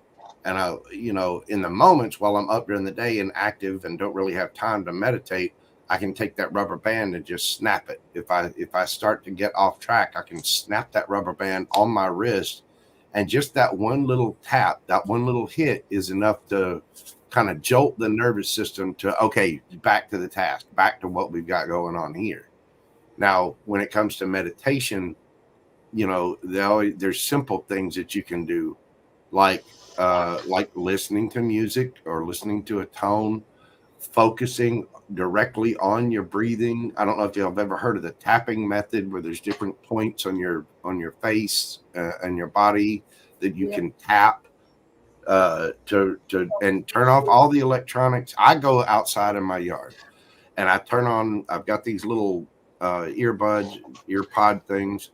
I turn on a meditation that's music only, and then I set the phone down on a table across the yard, and I sit away from the phone, listening to only that, and I'm focused on my breathing. And here I am right now. And then I can take from that point, I can take that spiritual step or that energetic step kind of outside of my life, my body, where I'm at, what I'm doing. And then that's where I can, I don't know, commune with source, or that's where I can be. But it takes a lot. It took me a long time and a lot of practice to get to that point. That's why I started Rest Mojo, is to provide people with music that's calming, soothing, and it can get people to that point. If they just focus on their breathing, they're just focused on, this one thing, then they can go there. Or it's why rain works for sleep. When you have a thunderstorm going, it's just this very calming, soothing, natural rhythm of the thunder and the rain, and it just there's something about that will take somebody down into that meditative state, into those different wave patterns of the brain that will allow them to fall asleep. I always thought it was the mountains that was calming and relaxing for me. It wasn't until me and the younger two kids went up to Washington and Oregon, and I ran into all those huge, huge pines, that I realized that it wasn't the mountains that soothes me and calms me, it's the trees. It's nature in general. Nature, like you could walk outside into a garden of flowers and be completely swept away. Like there's this beautiful, overwhelming feeling that you get. It's just nature, period, that takes you to the connection with spirit and God. Like even if you are not great at meditating, you can literally take your shoes off and go walk outside in the grass and ground yourself.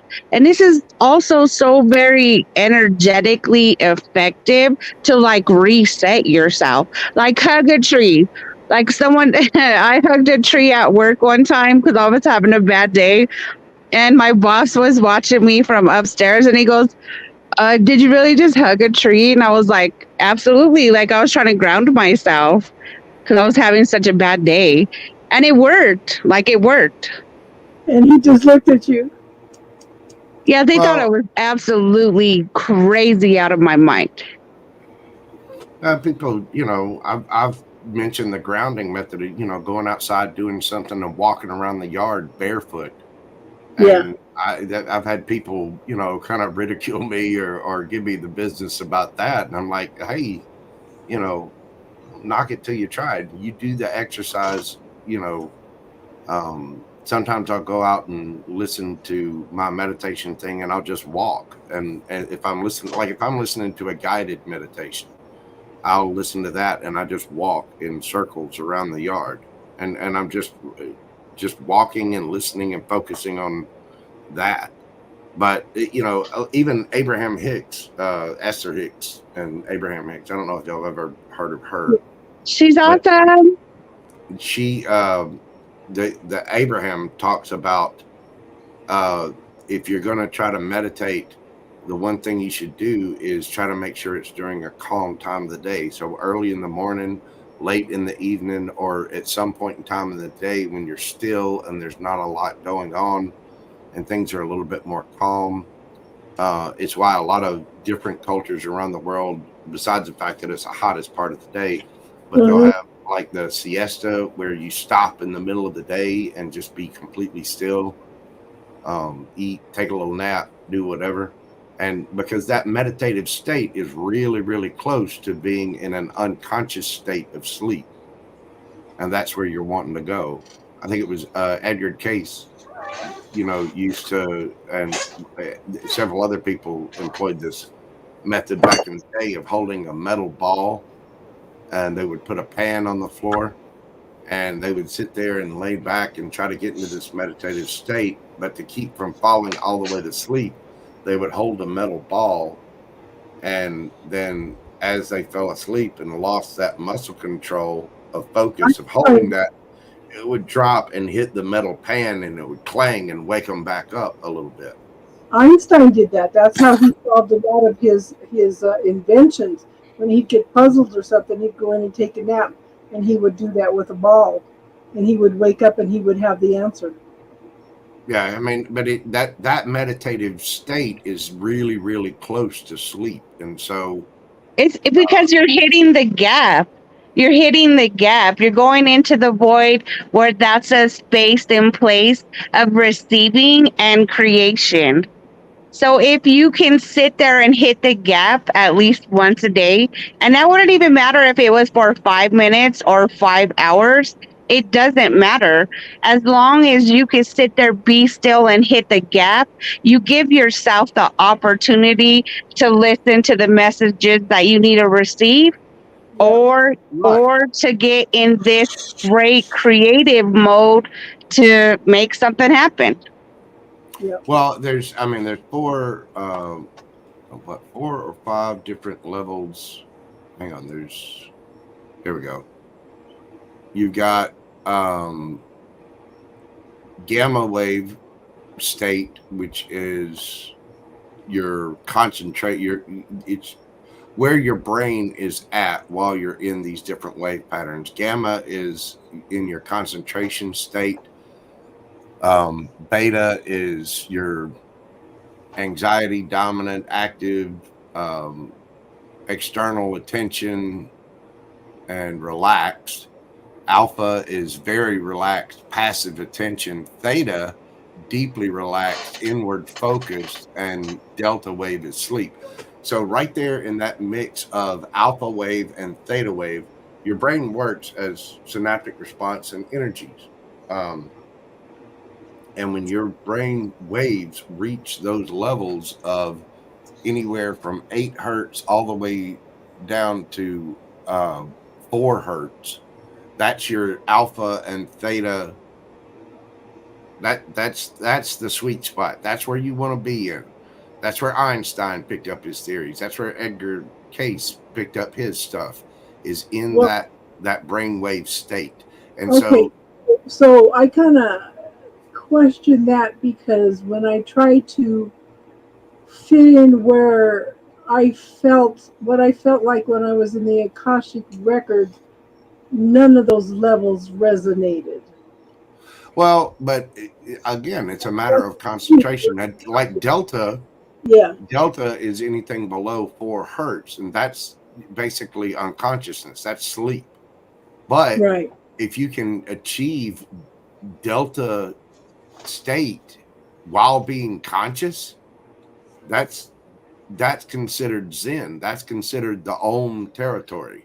So like if you went into the Akashic Records and you're actively paying attention to it and you're conscious of it, you very well could slip into delta wave state in that, in that kind of concentrated form. But it's interesting because the going into the Akashic Records is just, it, like I said, it's a total different feeling, but yet you're kind of in the awake state, and exactly. Well, I mean, that's just it. And it's different than mediumship too.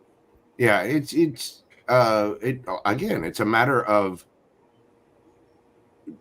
being in that relaxed state to access that information and actively focused on it. Again, it's the same thing as striving to be in a state of walking meditation. To be walking, you have to be awake. You have to concentrate on standing up. You have to concentrate on left foot in front of the right foot, left foot in front of the right foot. You just have to be open. Right. And so, but entering that open state while still being concentrated is sort of that's the goal. That's where you want to be, because in that you are completely in the moment, but it's all about the vibration and the patterns. And when your brain waves and brain activity is measurable by an electronic pulse, that electronic pulse runs at a certain frequency. Everything is frequency. The light that you see, if I paint the color red, it looks red to you because it's putting off light, it's reflecting light at a certain frequency. If I play a D chord or a G chord on a keyboard or a piano, it puts off a certain frequency at a D chord, and it's a little bit different for a G chord. They're the different frequency is that's what identifies the sound. So your brain works the exact same way. So one of the things that my teacher taught me, this is one of them Google moments with the ADHD. You said you brought up the color red.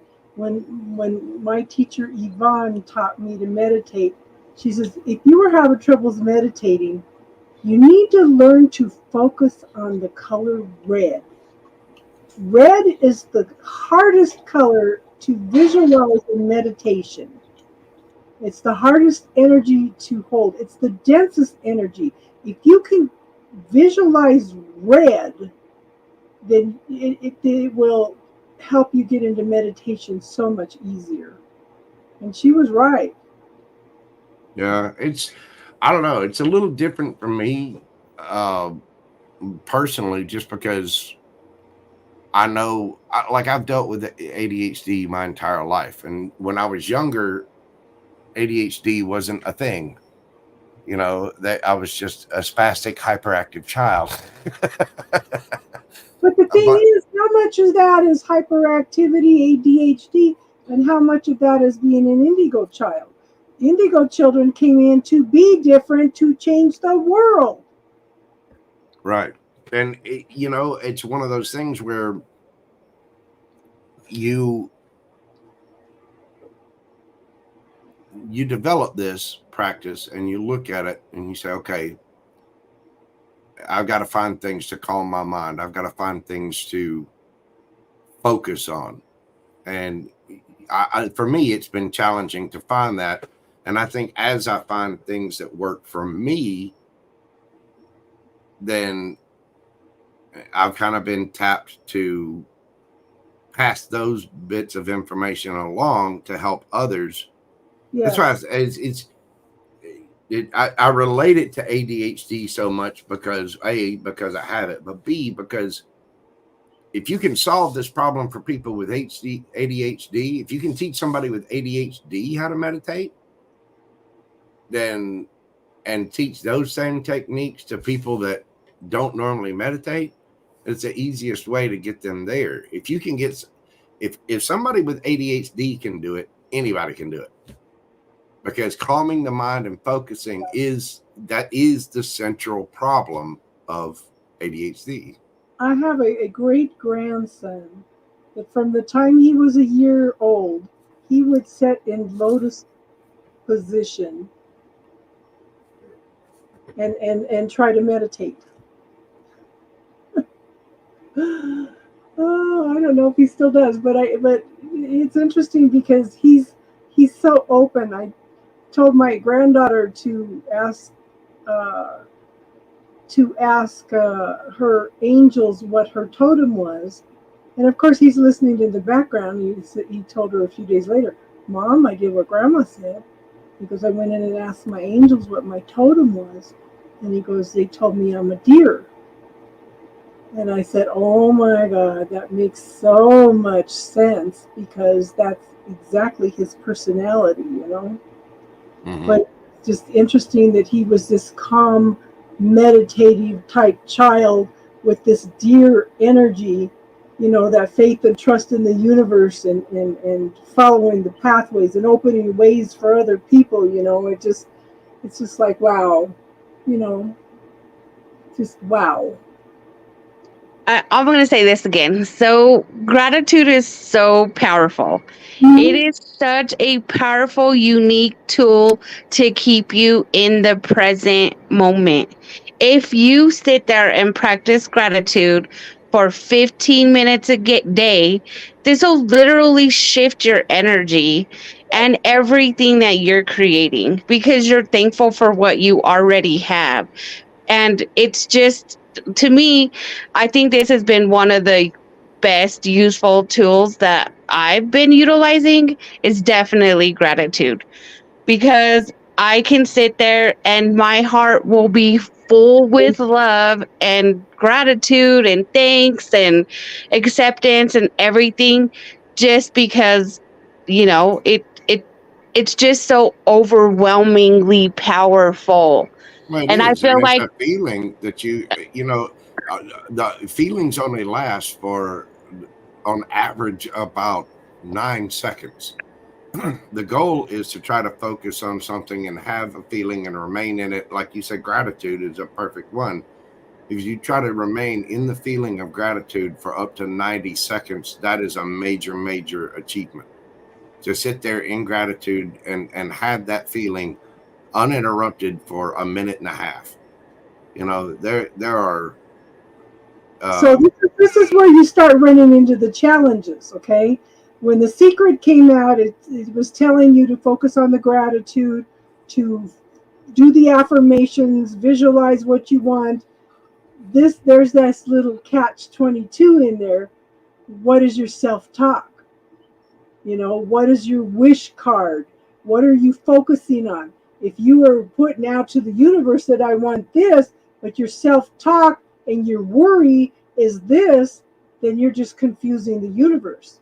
So this is where you need to use the releasing techniques in order for that gratitude to work. So this And is those absolutely. catch-22s, that right there is the biggest part that I see myself getting frustrated with, and I see other people getting frustrated with about all of this.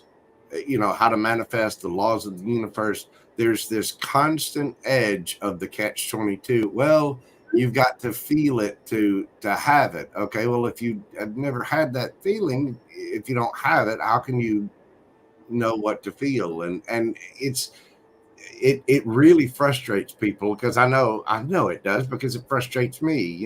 If you're supposed to be in this state of gratitude, then you've got to, you had to have felt that at some point in time before. And that's where you have to rely on your past experiences and stuff like this. But there is that thing is, you can't say, okay, the universe needs to open up a pathway. The universe is neutral. It's only supplying the energy. What can you do? What can you shift? What can you tweak in order to change what you are manifesting? You can't blame you. Self-love and forgiveness. Self-love and forgiveness. Everything that happens to us is an opportunity to return to ourselves, to heal and to love ourselves, be one with ourselves, trust ourselves, well, and there's also it's not just that. There's also a matter of taking physical action. If you can sit there and manifest all day that you want to win the lottery, but I guarantee you are not going to win the lottery unless you get up and go buy a ticket. Yes, and you take action to clear. Right. You have to take the physical action with it as well. I mean, we're kind of talking about it. I agree. You could have a soul contract not to experience things or have money. You could be dealing with ancestral stuff also.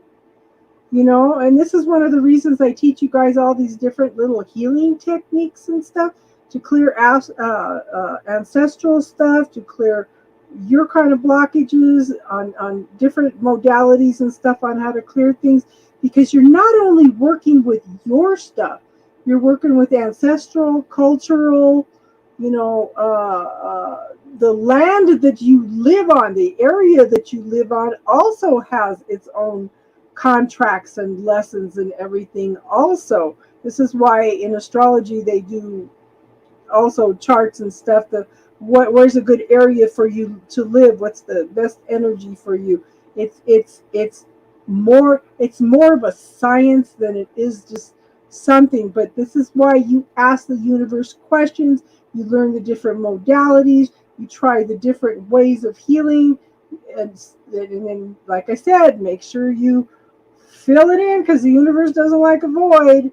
Heal Yeah. it and heal I it. love that. Ask questions. Ask questions. It does have a lot to do with quantum physics. I mean, I know Rich Lott refers to What quantum you physics focus your all the time. intention on, yeah, is what you're And going to make. but Jojo, there, watched What the Bleep Do We Know? did I watch What the Bleep Do We Know? Yes. Maybe I don't remember. Who's This it was by? the original metaphysical documentary that came out that they thought was only going to run about 6 weeks. It ran for almost a year. It took the country by storm. And when did this come out? This was back 98, maybe? Before The Secret. Before What, The Secret. 2004 documentary indie film. What the Bleep What Do the We Bleep Do We Know? You need to watch that. Know? Okay, I will check it out. I'm pulling it up right now. I want everybody to. There's some more homework, guys. Write down your negative self-talk, and everybody watch What the Bleep Do You Know? It's on Amazon Prime Video. It's on YouTube with It's Prime on Time YouTube. subscription. No, you should be able to get it without subscription. Well, it just says that that's what it's available on. Yeah. It says it's not available on it is available on Amazon Prime Video. But it's free on YouTube. Yeah, there it is. They have it on Gaia too. Yeah, full movie. Yeah, and then they have a extended version of it, down the rabbit hole. But yeah, What the Bleep. I won tickets for that. Took my friend Vi. She says, "Oh my gosh." She went back and she took each one of her 4 daughters to go see that. She saw that movie 5 times. I don't know if am I a mod on Mojo Zero? I was trying to put the link up in the. Yeah, I'm not a mod, so it's not going to post it. But it shows. Mojo Taro's not, but JoJo is. Yeah, Yeah. I think too many accounts. Everybody watch that movie. Everybody. Hey, Daz. But yeah, it's one of the most fascinating places I've ever been. Is here in Alabama. They're on top of Mount Cheaha. They're, the bottom end of the Appalachian Mountains are all iron ore and quartz. And there's this spot up there that they call Moon Valley. It's a little plateau up on top of the mountain. And there's this white and rose quartz just everywhere. I mean, I've got it a lot of places here, but it's not as prevalent as it is. The mountain that I live on is right off of Red Mountain, so it's mainly a lot of iron ore. But there's chunks of quartz and rose quartz and amethyst and all of that. It's just everywhere here. Amethyst is nothing but quartz that's been turned purple by the iron that has oxidized inside the stone. And the valley, the Moon Valley that I'm talking about, there's white quartz everywhere. It is all over the place. So much so that if you've ever seen like snow under the moonlight, it just glows. And the whole area is just, it's just beautiful. But changing your vibration is the ultimate goal of all of it. And I know I've been really frustrated about things. I've talked to you about this week, Miss Casey, about cleansing and getting rid of ancestral history, getting rid of, or patterns or whatever, getting rid of pessimistic thought patterns. Thank you for Jack. listening, Jack. But there's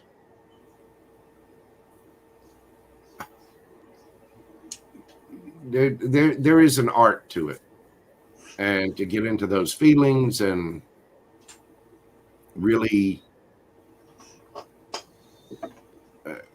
to get into that meditative state and raise your vibration and be that mindful, it does take practice and it does take work.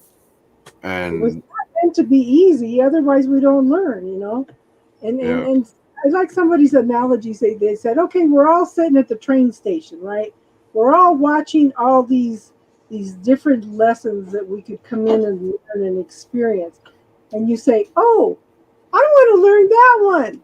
And the people around you that have come with you many lifetimes say, oh, I'll come and be a supportive actor with you. I'll come in too. Y'all come in on the train and come in and we learn our lessons, Yeah. And they're not the easiest lessons to learn. I mean, but our higher selves are like wallflowers sitting back observing everything that we are learning. As we grow and learn, the universe also expands and grows and learns, Yeah. We're giving back to the collective for every experience we have. That's why we're taught that we are all one. What you do to one, you do to everybody else, It's just well, now that I've spent this much time trying to figure out how to meditate, how to get into that state, how to, get into the point where I am connecting with, the universe and source, and I've spent all this time doing this. And so now it's time for me to actually do something with it. And that's why, I was asking you earlier this week about Akashic Records, because I need to figure out what all it is that I need to let go of. What are the ancestral links? What is my true path? Because I'm trying to define it and hone it in. There's so many different arenas for me to go into. At least 100 questions, Jojo. Oh, I've got a few thousand. I'll guarantee it. But you know what? What's funny is before I do an Akashic reading for somebody, I usually start going through whatever they're going to ask me for before they actually come to the appointment. I couldn't figure out why I was getting examples of karma. And I always use Mario, Justine. So throw out some questions, and then so everybody that's on here could even just get a feel and understanding of what you're talking about. Let me tell the story about Mario. Okay, Mario, No. He absolutely hated me. He absolutely hated me. My spirituality, everything. Then when they broke up, he started learning from other people everything that I had been telling him over the years. He came home one day and he told the boys, he says, your grandma's a freaking genius. And they go, which grandma? And he said, your grandma Kay. And they just looked at each other like, what? They said, why do you say that? And he said, he was running through everything. And my grandson brought him up there one day. He didn't want to come and see me, but he jumped out of the truck when he saw me. He came running up and he kept apologizing over and over and over again. I thought, well, this is a good example of karma, because he is now experiencing and learning everything that he has judged me for. That's karma. Karma doesn't necessarily mean something that's going to come back and bite you in the butt. You're going to learn about why you have judged that person in the first place. Yeah. Well, and exploring your own feelings and why you might be judgmental about certain things is definitely something to take a look at. But your past actions and the lessons that you had to learn are they're gonna play in, and then there's, you know, ancestral karma, karma between lives, and all this other stuff. It can get highly confusing. Akashic Records is different than a regression, Des. But I did send Des and Justine a video to watch. Teardrop sent me a video, a 2-hour video on this guy that does regressions to past lives, and they can go in and verify a lot of the stuff that they've been, you know, that they bring up and stuff. But the Akashic Records is more, it's more question based. It's not like you coming in and giving the information. You need to, in order to access the information, you need to be specific. I'll be sure and do that. I'll go ahead and start making a list of questions. Yeah. Because I've got some very specific. Because I've been saying for a few months about going in, and I've never went in and asked questions for myself. But that you might be one of the ways where they're encouraging me to go in and ask questions for myself also, you know? Well, I know mine has a lot to do with my purpose, my path, what exactly it is that is going to lead me to where I want to go. You know, I'm basically trying to align my spiritual purpose, whatever my purpose or my path is, with my own desires, wants, wishes, needs, all that kind of stuff. And if I can change my reality enough to meet what my higher self wants, I figured that's the best way to come into alignment for me. Yeah. So this is where my ADD came in. I got distracted with the karma stuff.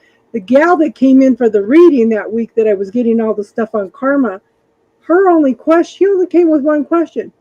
Is karma going to come back and bite this guy in the ass? And what they wanted me to do was explain that karma is not always something that's going to bite you in the ass, you know? Right. I was trying to explain to her, but she didn't want to hear it. She didn't want to hear it. She just wanted to know that he was going to get everything back that he ever did to her, you know? Well, so, mine isn't, you know, my search is not so much about other people's karma. That's up to the universe.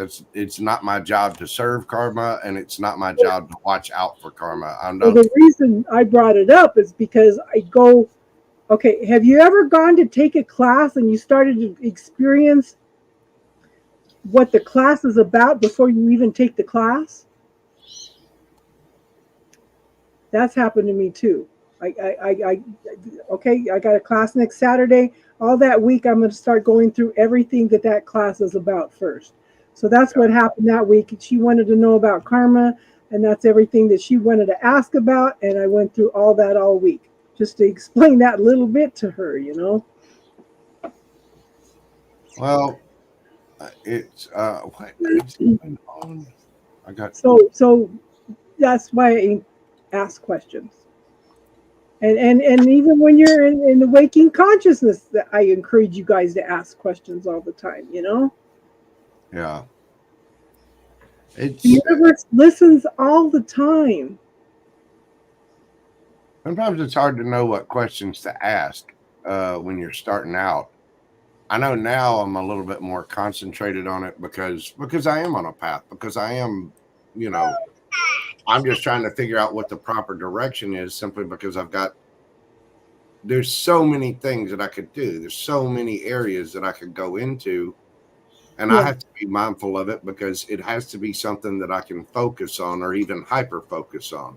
Prioritize. So there's got to be prioritize. Yeah. But I mean, for me to prioritize something, again, I have to be able to love it. I have to be able to hyper focus on it. I have to be able to get a dopamine hit out of it. And sometimes you just need to give thanks for the lessons that I've learned. I've learned a lot from this lesson. Thank you, universe. I'm ready to move on. Yeah. And I'm definitely at the point where me personally, I'm ready to move on. I'm chomping at the bit to move on. I especially am with all this health stuff. You know, I'm right on the edge. I know by the end of the year, I think I'm gonna have a lot of this stuff cleared up, but I'm just getting impatient.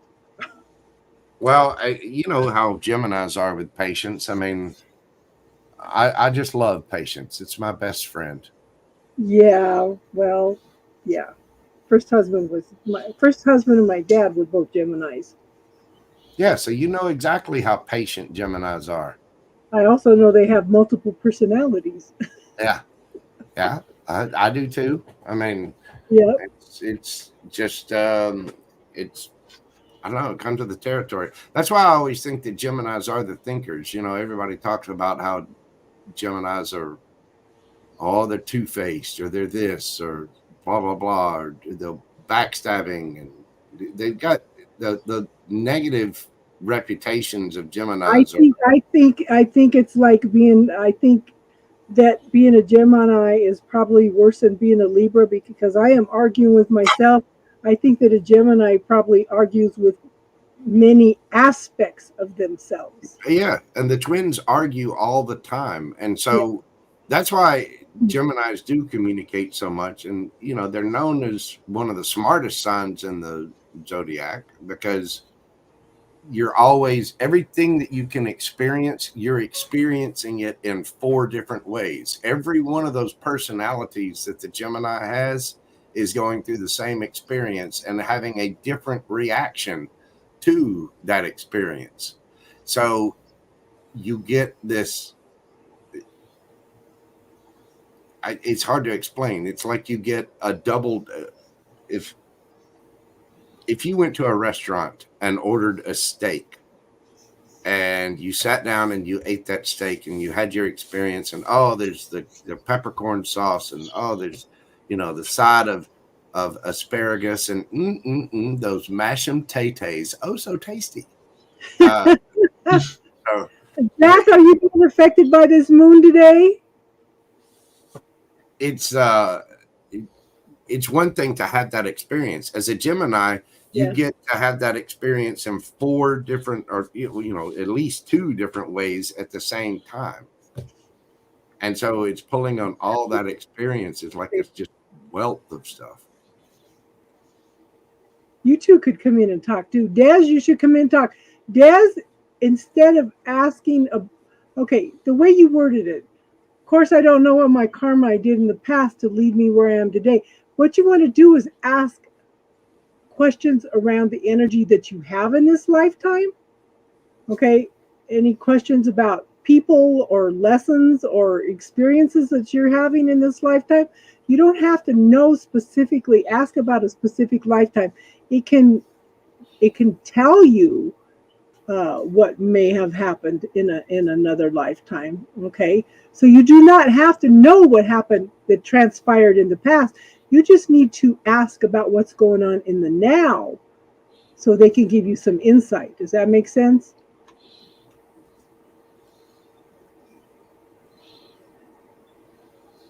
Yeah, yeah. So the cardinal signs are really being affected, and Aries is a cardinal sign. I'm a Libra. Capricorns and Aquariuses are being affected. My daughter's been going through it the last 2 weeks. I've been going through it the last week. You know, everything hit me last Saturday. Well, It's now like, if it's that important, then it's really going to be important for me, being an Aqua moon, Aquarius moon, and Capricorn North Node. You know, yeah. maybe that's why I've been feeling so feisty and ready to explode. But see, a lot of us have made decisions too, Jack, to come in and heal the karma and the stories and stuff from our ancestors also. You know, we're the ones that chose to come in and heal all this, you know. Oh, I know, Jano. This has been a really emotional week for me. And Justine has been crying for the last 2 weeks, and Des has been crying for the last 2 weeks. A hot bath in the dark can sometimes Yeah. Well, I'm glad that this is all coming up because I was really blindsided and didn't even understand what was happening. Well, see, that's why we have a support community. That's why we're here to help each other. It's not just it's I had somebody post on Facebook. They said, "Oh my God, what I wouldn't give to be able to sit and have conversations for 6 hours about spirituality." I posted, "We do spiritual chat on every Friday night. Come in and join us. We talk for hours." Nobody came. Must not have been what they really wanted to do, but I put it out there, and people come and go. It's been quiet all summer, and like Austin's back, and Truly came back tonight, and Jack's here again, and Star popped in last time and said she's okay, and let us know she's okay. She'll be back when she's ready. Teardrops is almost ready to come back. It just people are going through a lot of stuff right now. Yep. A lot of stuff. And it's just, I think the energy is just heavy right now. Let go, let go, let go, let go, let go, let go, let go. But remember to feel it, seal it, and heal it and seal it. Okay.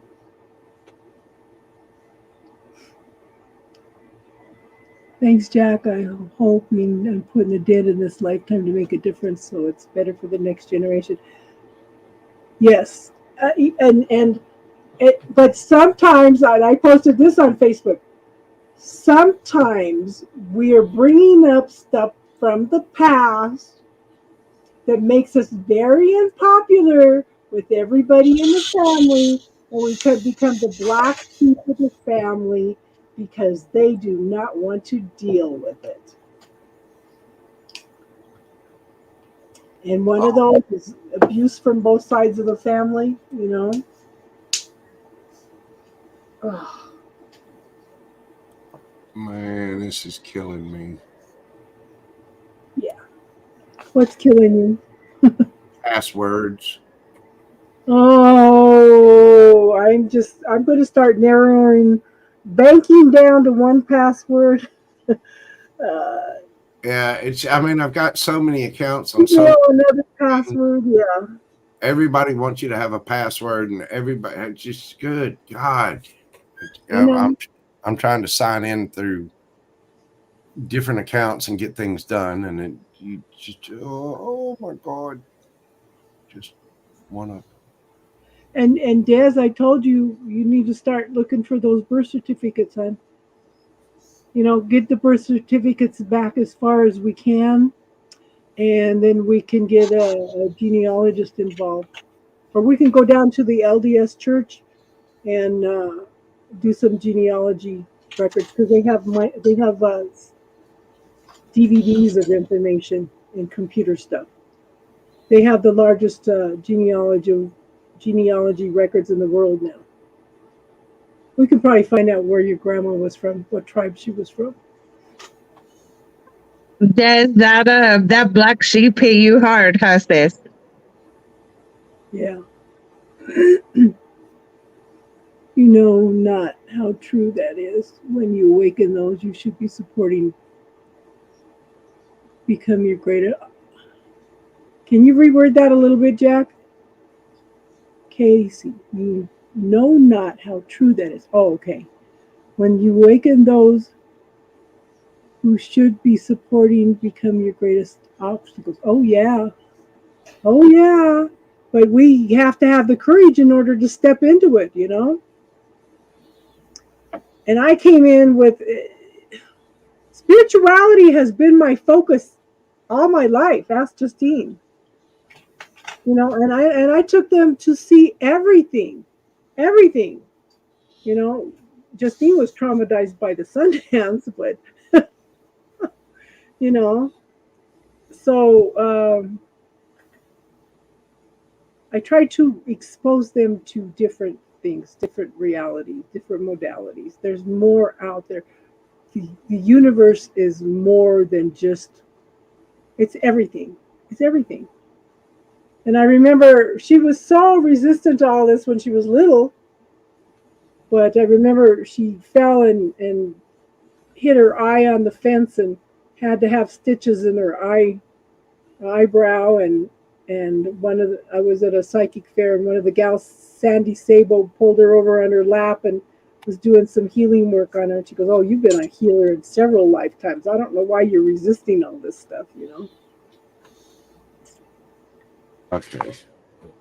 You know, it's just, I just more focus. I don't really share with people. I just focus on myself. Like, I don't know, like being still, not holding on to things. Um, and I always try to I always follow the golden rule. Like, I'm very kind and loving to people. Um, do you remember that marble I used to have? mm-hmm. That green marble with the band on it that had that? Like, because I really believe everything is energy. So Yeah. I'm not going to sit there and put off bad energy and treat people bad.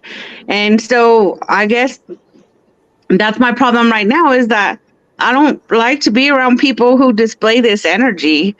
Like, I would rather just not. Yeah.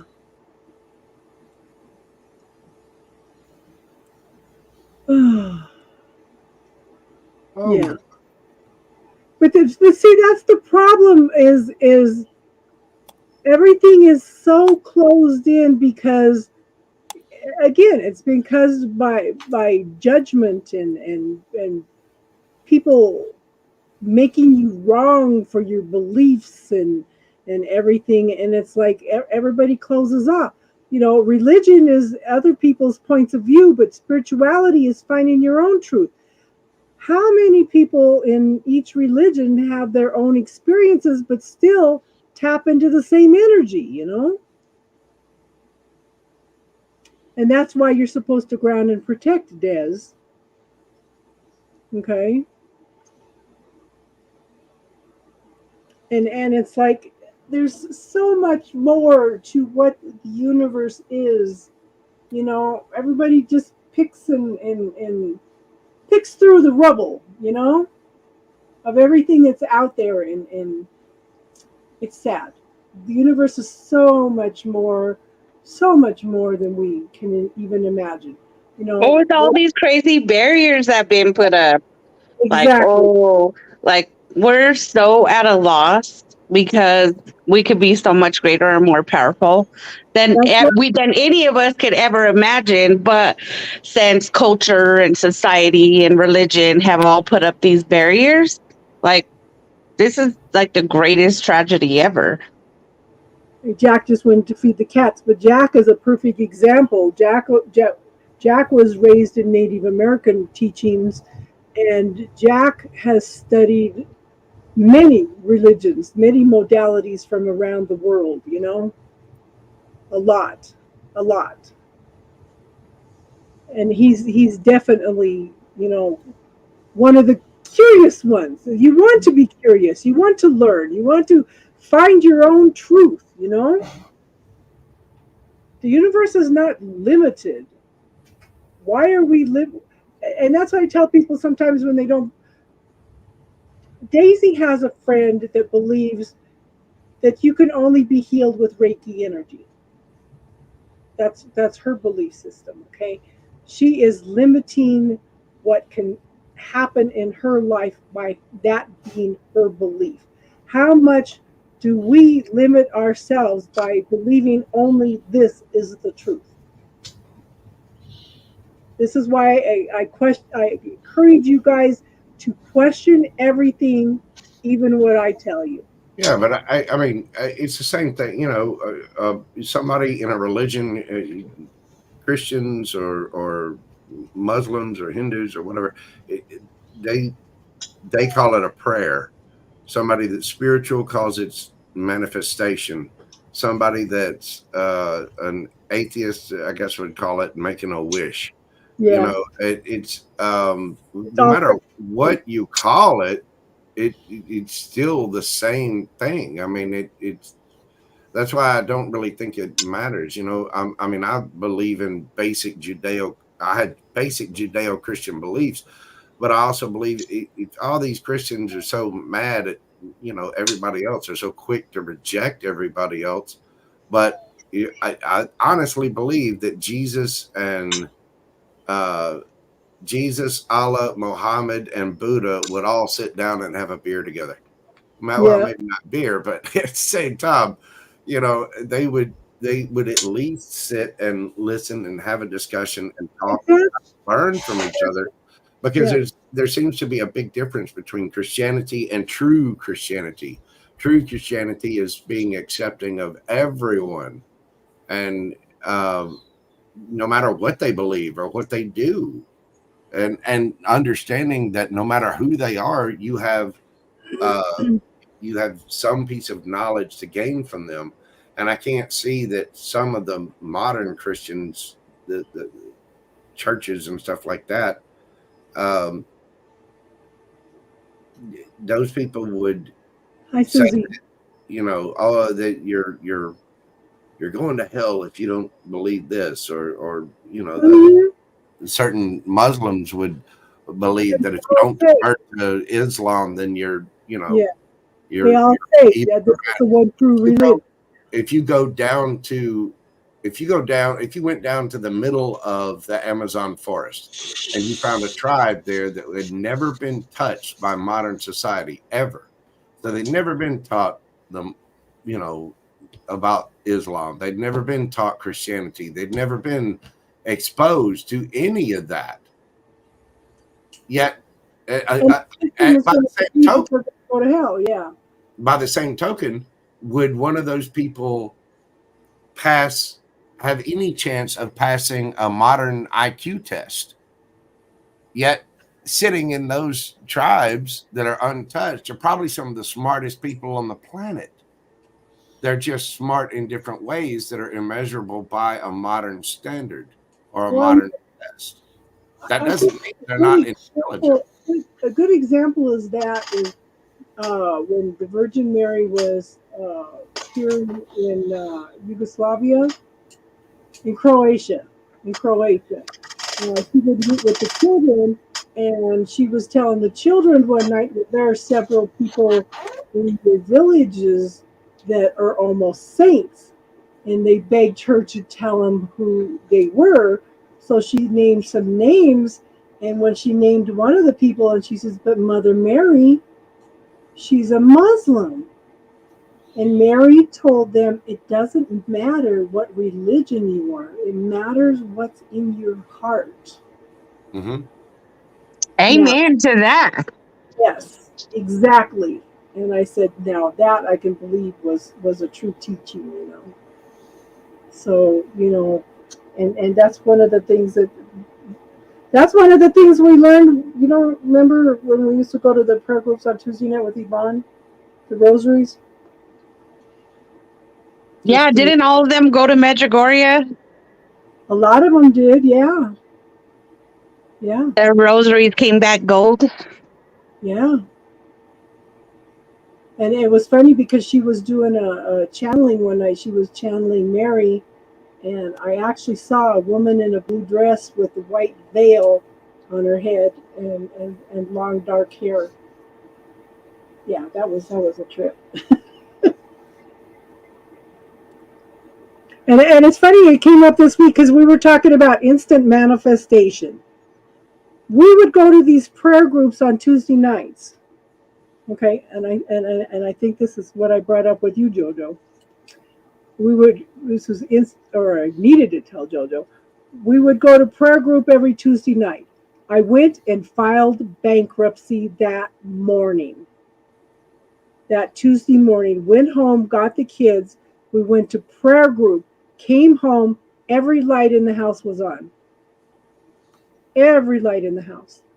The neighbor kids had broke into the house and stole everything they could possibly get their hands on. They took dressers, sheets, coats, everything you could possibly think of. And the police knew they did it. They come over and were telling me some of the things they were selling, but they never arrested them for it. That was instant manifestation. I was so devastated, so wiped out, so feeling a failure because I had to file bankruptcy. I was wiped out that night. That is Well, at instant. the same time, you know, that's also a little bit of, you could look at it in a different way and say that that was karma. You know, you file bankruptcy, they're going to come in and take a look at what you've got to what they can sell. You know, No, they don't do that, Jojo. well, to a certain degree, but still, they want you to pay back whatever over. I'm still in the research stage If of it. you, And I'm if you basing it- file chapter 13, or I think it's chapter 13, then you make payments. Yeah, But if you- chapter 7, you don't. And ask her, she just filed bankruptcy. Chapter 7, they wipe out everything, but you can still keep your house in a car if you're making payments on it, okay?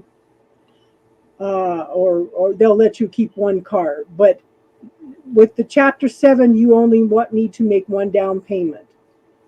And she didn't have any money, and it was affordable for her. Yeah. Yeah. Well, I know I've got to find something, because the debts that have been left or with me and put onto me are just, dude, I can't, I'm killing myself trying to make payments to keep up. Yes. And it's for a matter of my own health. I'm not going to sit here and be extorted for money for the rest of my life. And So this is why I told you to investigate it, because it's not what you think. They don't come in and they ask what if you have a car, they ask if you have a car payment, they ask what your house payments are. With a 7, they wipe out everything. They leave you with a car in your house. With 13, you go in and you put down a certain amount of money, and then you make payments every month. And both times I did a 13 because I felt like I needed to. I didn't want to cheat anybody. yeah. Okay. But Well, I probably would have been a lot better off just to file a 7. Yeah. Yeah, I don't know. I'm gonna have to do some more research on it. I just know that looking into this, I mean, has been frustrating, because basically I've got people telling me that I need to have money in order to be able to file bankruptcy. I'm like, to file bankruptcy is because you're out of money. You know what I mean? Yeah, that's why I told you to check into it, because it was she had to save a few paychecks, but it was, it wasn't something that was. We had like $50,000 in medical debt. So there would be no way to ever recover from that. Yeah. And we didn't own a home, so that was good. And we did have 2 cars, and we ended up giving one back. But I mean, they do look at your debt to income ratio. I mean, that's definitely part of it. I don't know. It's definitely a complicated process, but yeah. And I mean, there can be a lot of emotions associated with it, but I mean, how would you pay off $50,000 in medical debt on top of all the other debt? For me, it's not a matter of, I mean, I don't feel like a failure or anything because of it. It's that I know the debts that have been slung onto me are kind of through no fault of my own. So it's like, for me, it's not a matter of being a failure. It's a way to release some of the debt and burden so that I can move and make positive strides forward. To me, it's a step up, not a step down or something to be ashamed of or anything like that. That's why I told you to investigate it, because like I said, she just went through it, and it wasn't that expensive. It may sound like it at first, but if you don't pay some of the other stuff, which you're going to throw into the bankruptcy anyway, it doesn't matter. Yeah. Well, I don't know. I'm working as hard as I can. I'm trying to get Mojo Tarot up and rocking, and I'm doing pretty good there. I've got that's one of the balances that I'm trying to find is how to do reads and put them out on a regular schedule of some kind, because they've kind of been all over the place. And I mean, I'm up against the wall. I've got to be able to make money to live and pay debt at the same time trying to put stuff out. And unfortunately, the tarot channel just gonna have to sit on the side and wait because I got things to handle. And you know, Oh, it's you not. just started your channel though, right, Mojo? Yeah, it's just a little over 600 subs right now. So, but yeah, I started it at the Lionsgate on 8/8. You know, I like I was telling you earlier this week, Jojo. Every time I got a doctor's bill in the mail, I would just have a meltdown. I would just go into a panic because it was not only draining me physically, but mentally and emotionally. You know, because I had my kids to raise and they needed things, and here I am sick and having to pay out all this money and go to all these doctor's appointments, and I was being harassed at work because they didn't believe that anybody could be that sick. You know, they just Well, and the thing is, if you're, I know what I've been through is, well, it hasn't been easy, but I've got to take steps to start things anew. If I want to have a good life, this is a step that I've got to take. Or it's one of the steps that I've got to take because I'm being saddled with some pretty severe numbers and amounts of debt. So you made a comment this week that I wanted to address too. You said you needed to pay off the house before you could sell it. You don't have to pay off the house. Well, no, you don't. But at the same time, for the plans, you're right. You don't have to pay off the house. I can pay it while I can sell it while I'm still paying it off or whatever. But the thing is, I'm trying to, it's part of my long-term plan. Keep yourself out of it, yeah. Yeah, I'm trying to make sure that I get the house paid for because this was an investment property to begin with. The reason I got this place is because I knew it would grow in value. And there were things that I could do to it to grow the value. Not to mention, it's my home. It's where I live. So I want to be able to get all the I's dotted and T's crossed here before I then turn around and sell the place and move somewhere else. Yeah. I definitely want to leave here. Yeah. There's not much holding me to this area at all. And energetically, it's not healthy for you either. It is not. So it's time to go. It's time to go meet new people, go see new places, go do new things, go live in a different area. Me and Gumbo have got some adventuring to do. So that makes sense, Jack. I read today how Pharaoh required 20% of the income of his slave. In America, we pay 28% plus 7.45% FICA, in addition to sales tax, property tax, inheritance tax, death tax. Yeah, we pay taxes on taxes on taxes. Yeah. Mm-hmm.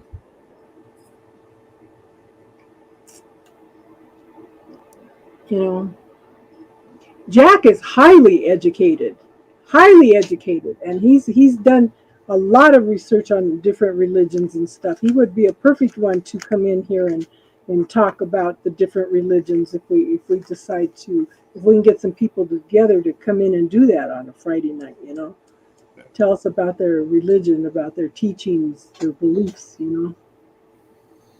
Well, I will write down a list of questions, Miss Casey. Yeah. And for the Akashic record thing, I'm going to do some thinking on that. I'll break that down into a couple of different categories. Yeah. But the main focus of it is about my purpose, my path, where exactly what it is that I need to shed, what do I need to overcome, what do I need to do, what my purpose is, all of those neat things. And so I can break it down into a couple of different categories. But I'll go ahead and start thinking of a list. And Yeah. Jojo, you already have like a powerful intention to like switch it up. Like you already have the intention there. Now, again, what you said earlier, you have to take the physical action to do that. But I kind of feel like when you sit down with yourself and stay focused and write your questions down, that's gonna like give you a lot more direction also. Yeah. Well, I mean, I know that not being boastful, but I'm good at what I do. And it's because I've studied these things since I was a little kid: art, music, writing, you know, broadcast intention. I've worked on, video editing and graphics and software. But he's also working through what everybody else has done to him, and piled on him, and this is what I was. If you listen to the reading at the beginning for this full moon, super moon, one of the things this is, you need to drop everybody else's burdens. Now it's ready for you to gather up your resources and walk away from the situation. Exactly. And so I'm trying to take what resources I have and, take all of this other crap and get rid of it. I don't need the debt. I don't need the burden of it. I don't need to, I don't need my grandmother's crocheting needles. I don't need my great grandfather's toolbox. I don't need this crap. And yet I've got other family members telling me, "Oh, you need to hang on to that because blah blah blah blah." No, I don't. I don't need my mother. So if you think that you need money for the bankruptcy, so sell mom's china. Yeah, I looked into that this week. I was looking up what kind of china it was, what its value is, and then those. I know I told you about that crystal stemware and glassware that she had. Yeah, I'm looking into selling that. But I've got to make some changes here because I can't just sit here stagnant spinning my wheels. Not to mention I'm stuck in a house when I should be able to roam, meet people, see people, go out and do things, And I've been stuck here for 3 years by myself, kind of in solitary confinement. This is no way for a person to live. Like we talk about all the time about the path, whether it's spiritual or in tarot or whatever.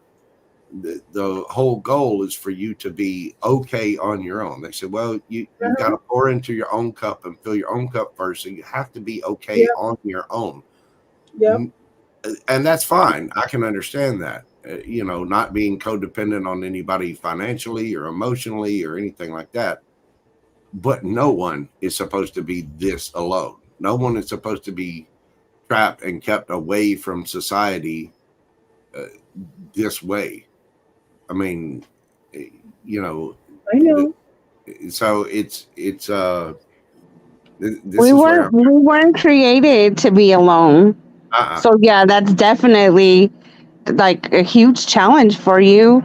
I mean, I could hear you saying like you desire to get out in the world and exchange energy, and like when you got to be okay with being alone, but that doesn't mean like you're alone and you shut off life. Exactly. When you tell somebody that they're they need to be okay on their own or alone, that means they have their own job. They're still going out into society. They're still, they function. They're autonomous in their own care.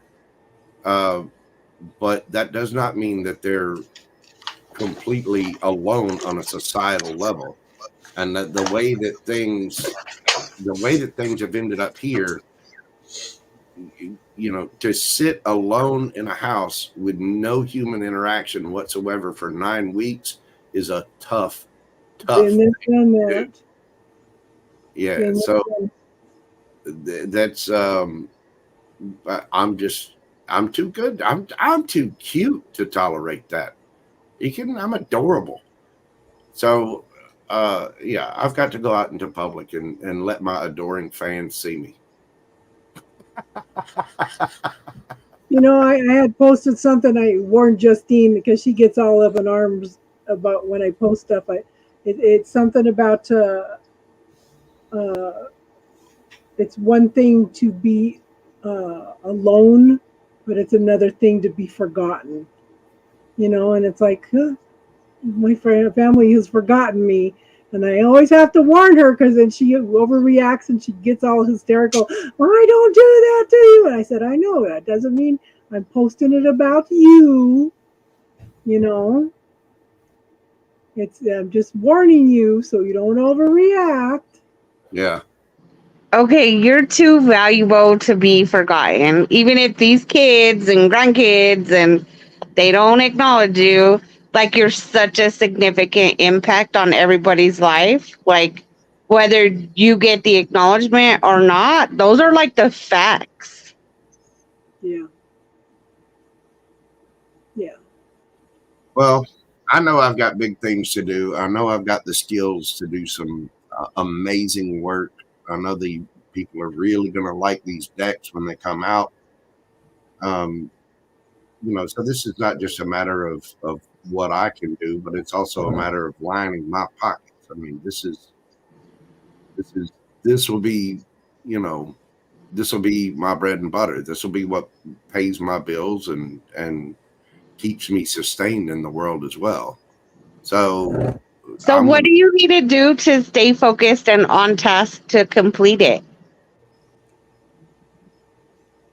well, for one, get rid of debt and get rid of junk, and that's those are the next steps that I'm taking. Is getting rid of old debt and clearing out my environment so that I can, getting rid of the old so I can. Okay, so pretty much you need a purge right now to create space so you can complete your task. Yeah, it's what I've been doing for the past. I've been purging the house now for 4 years. I don't think people really understand the amount of stuff that got dumped on me and left.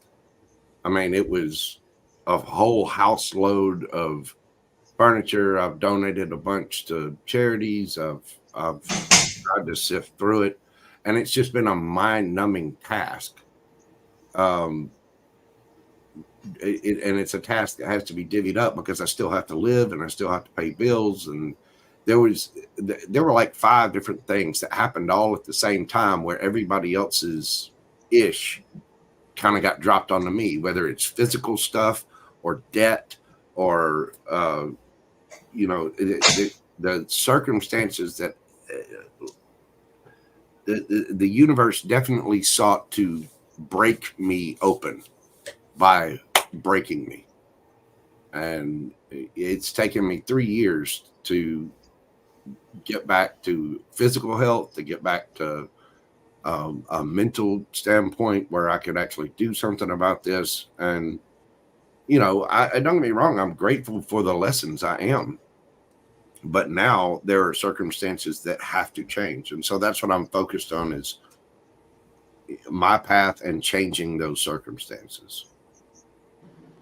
Yeah. I mean, I totally get it because I've had to purge a lot myself and recreate. I'm like in the process of recreating myself again.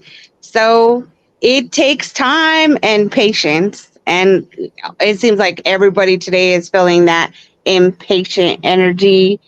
I just kind of think that's the vibe right now. I mean, you have a long-term goal, a long-term plan for things, and I know I've got those set in place. I know what's going to take time. It's but the thing is, I mean, this is what I was built to do. I mean, the things that I do focus on and what I do for a living, I'm extremely good at. Not kind of good at, not moderately good at it. I'm one of the best in the business. So, when 3 sitting presidents call you, you're good. I know that. And it's not a matter of being boastful. It doesn't mean there aren't other good artists out there. There are people that are even better than me. And I try to support everybody, but I know that I am good at this. I am beyond good at it.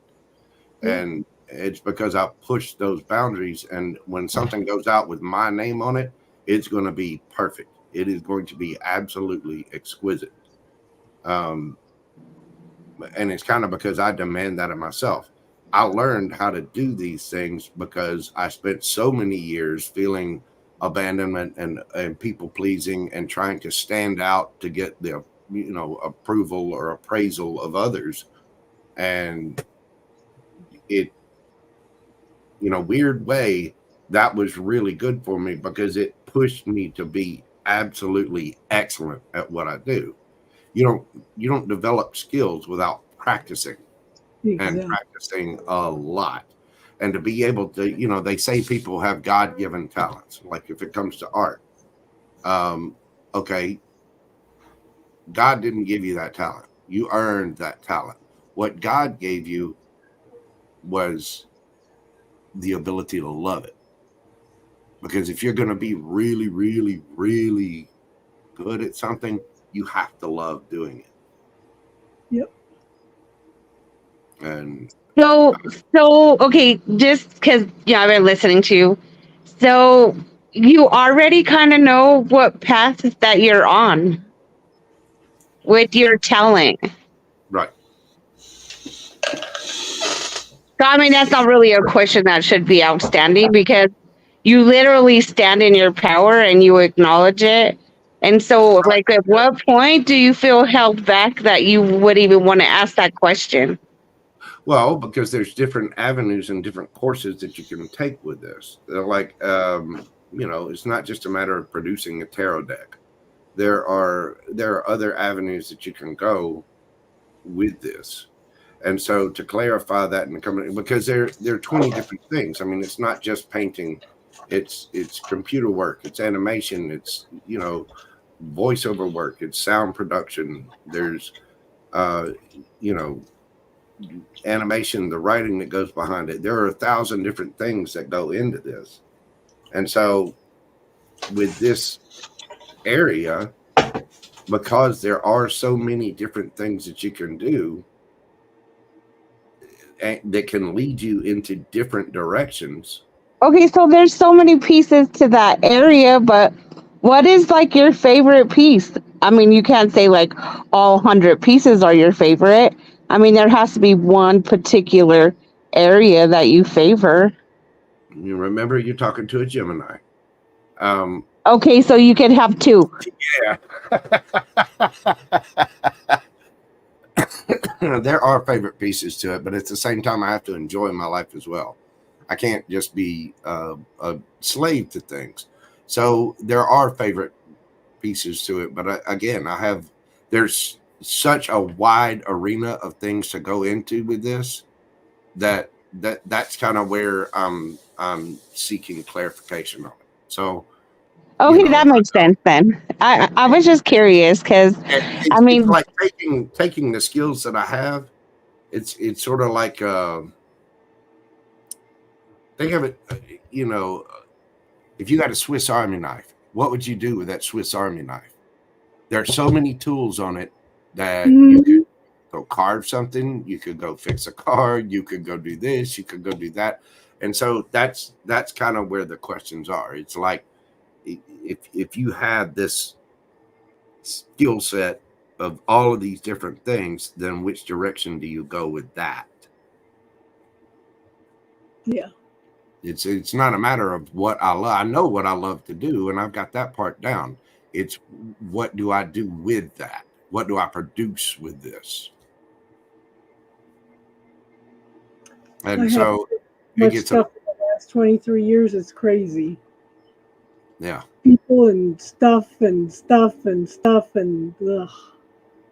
Yeah. I've got mine pretty well whittled down to, the few little basics that I want to do, woodworking, art, music, writing, computer graphics, and production, whether it's video production or sound production, whatever. And there's, to be able to combine those, there are a ton of directions to go in. And so I'm just trying to find the best one because ultimately I have to make this pay off for myself. I have to be able to make this provide a living for me.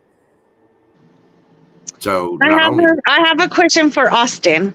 Is that his name? Yes. Oh, is he on? Hey, Austin, Yeah, what do you know about that Vedic like horoscope or sign, or do you know Astrology. anything about that? I haven't trained myself into Vedic astrology, but Vedic astrology is more like dealing with lunar mansions. There's still the houses there, but it's all the Vedic astrology is about how your mind works compared to the regular Western astrology is more based on feeling.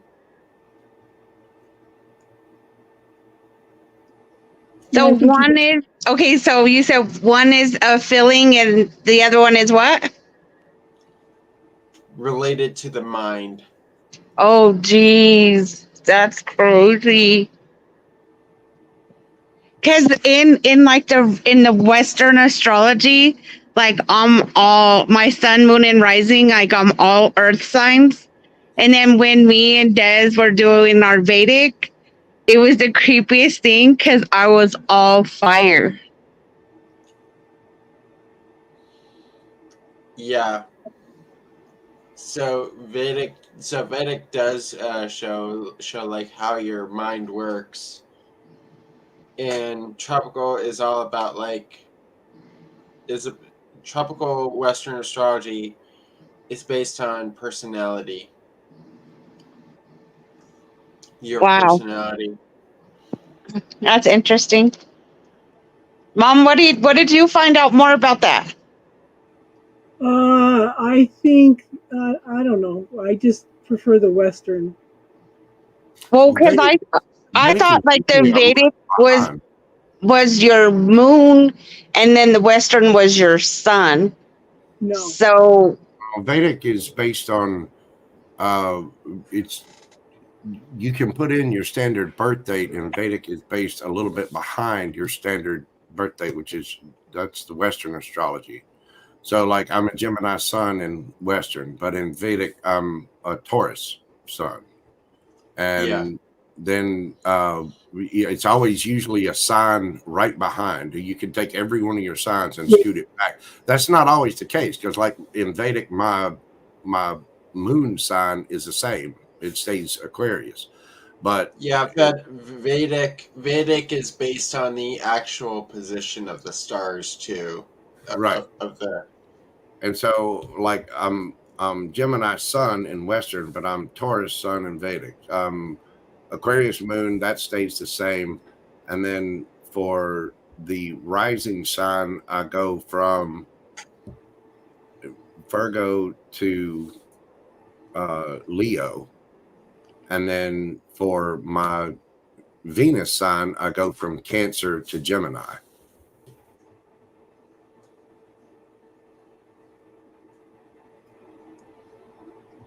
Yeah, and there's also astrologers that are incorporating the 13th sign in the zodiac, and that is a Fucus. Yeah, as if it weren't already confusing enough. And here they go adding another one. Come on, man. Here's the quote I was looking for. It's the worst feeling isn't being lonely, it's being forgotten.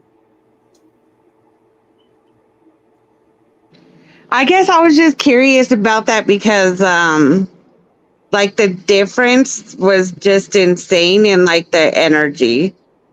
Like I went from like being super earthy to like pretty much on fire. That kind of explains like my aggressive personality, but still, like it was just an eye opener. Yeah, if you put those charts side by side, then Austin, you'll weren't you see going to the teach a class on astrology here a while back?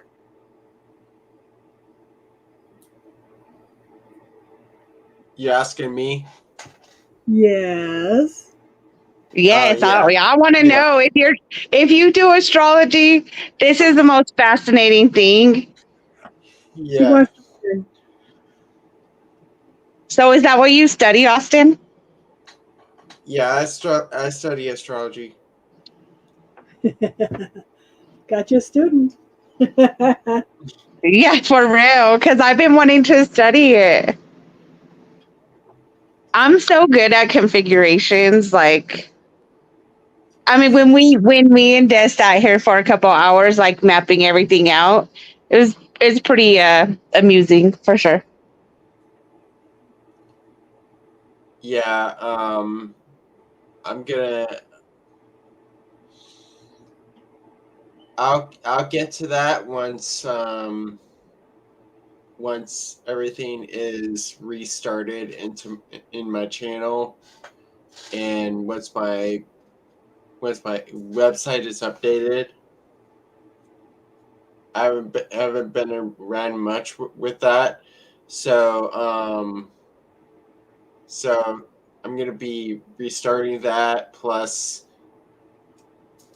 introducing other things into my YouTube channel. So What is your YouTube channel name?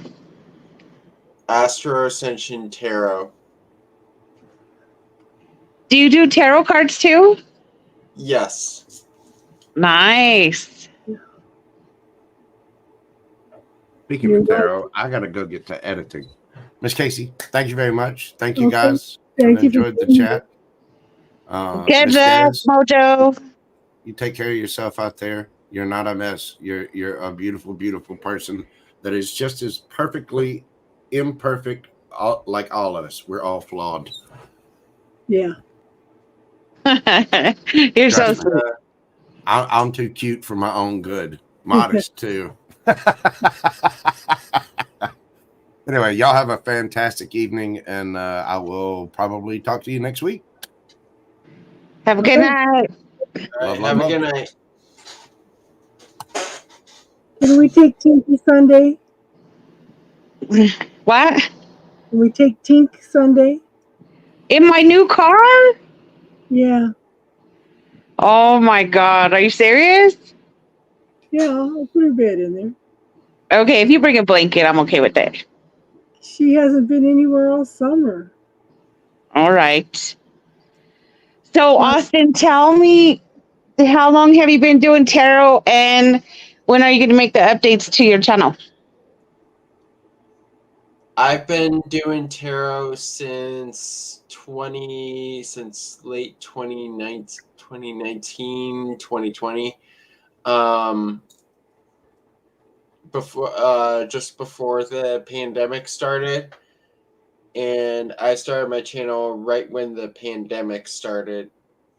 So so I've been doing it for 3 to 4 years, studying astrology for 5 years. So, how complicated is astrology? Like, so bad, so complicated? Did you take classes for it, or you just study No. online, or what do you do? No, I taught myself online and through YouTube videos and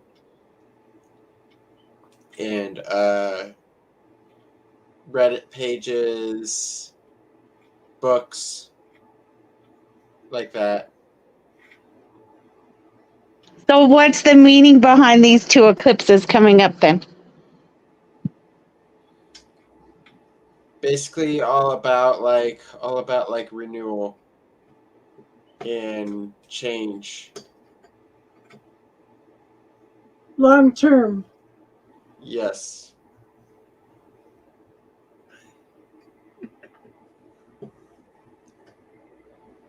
Well, I'm definitely looking for some renewal, and change is Yeah. like automatic. I think it happens all the time. Yeah. So which signs will be affected the most? Obviously, Libra, number one, right? Yes. Oh yeah. Okay, Mom, I'm not going to come see you for a month.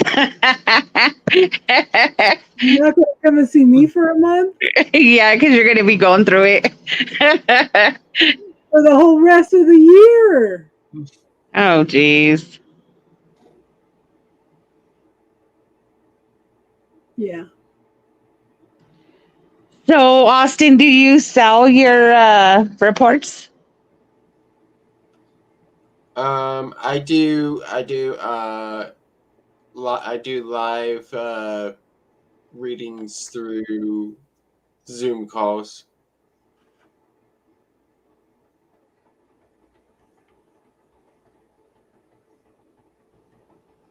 Nice.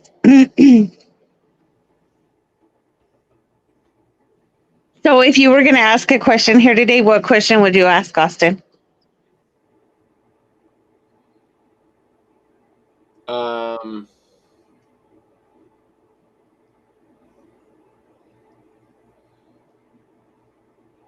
Question I would ask is,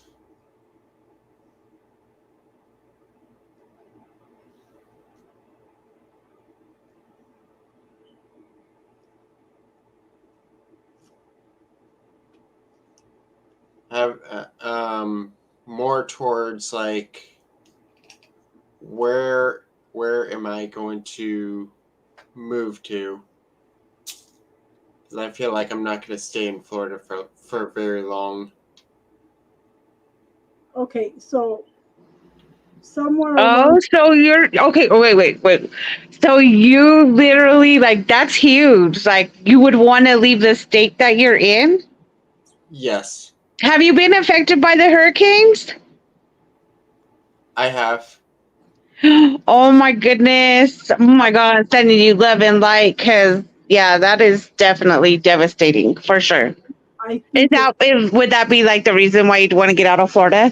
I was just gonna No, say nope. no, it's Okay, it's I it's pr- see one of the southern states more,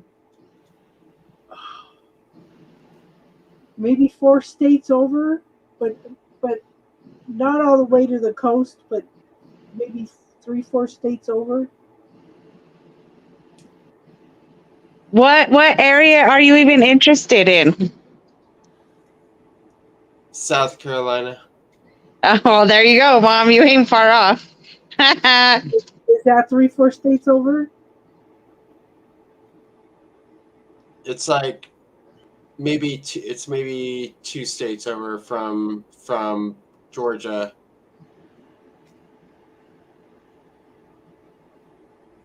Yeah, I agree, Jano. Yeah, I'm gonna look at a map. Yeah, my eyes went directly south, and When would you want to make that move?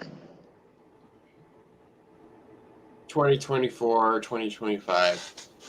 I Oh, see. you have like a long-term plan here.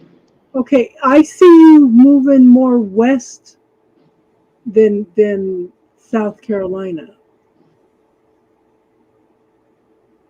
I see you more like maybe Mississippi. That's where my paternal grandfather was born. Interesting. Mississippi, Louisiana, Arkansas.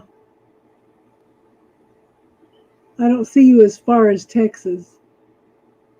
But I don't see you going north. I see you going west. That's where my eyes went to right away as soon as you said that. Just explore possibilities, hun. Yeah.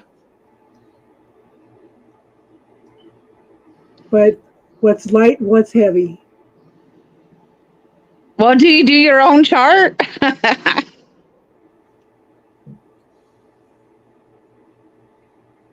Jano, I can't see you moving to Florida. Okay, so with Jano, I get Louisiana.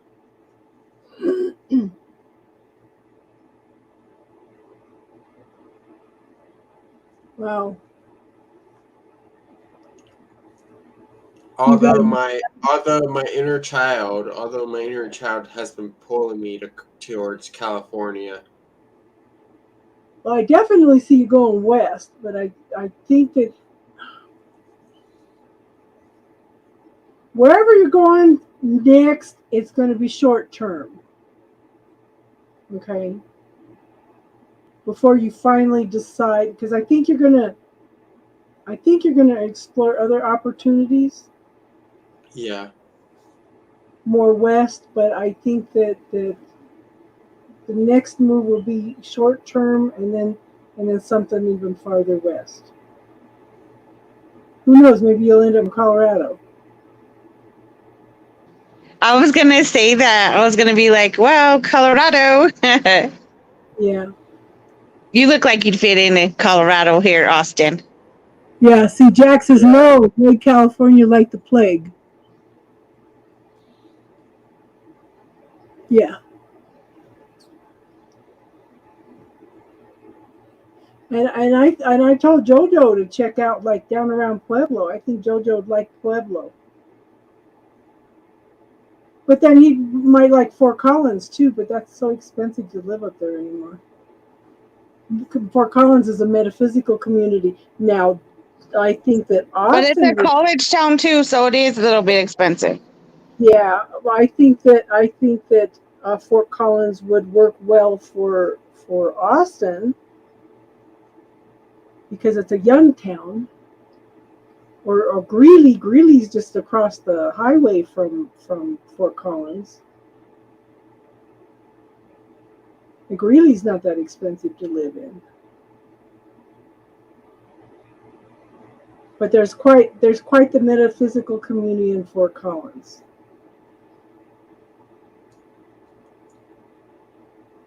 Yeah, and I was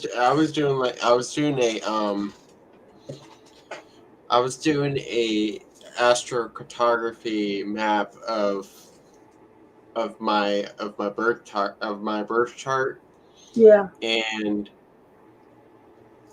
my chart ruler line is on California, all the way. It's like straight down Los Angeles. My chart ruler is in. Oh, Yeah. so you did do your chart. See, that's why I asked that question. Yeah. 'Cause that's I mean, that's pretty good guidance. Third world banana republic. Yeah. Yeah, and Des, I think he would like the Highlands Ranch area too, but I think that he would, yeah. Well, yeah, he would. California is so expensive. I know. Like my friend lives out there that I work with, because we both work remote, and she would tell me like she pays $5,000 a month in rent. Jeez. $5,000 for rent. Can you believe that? And she has 2 kids, so she works like 10 jobs.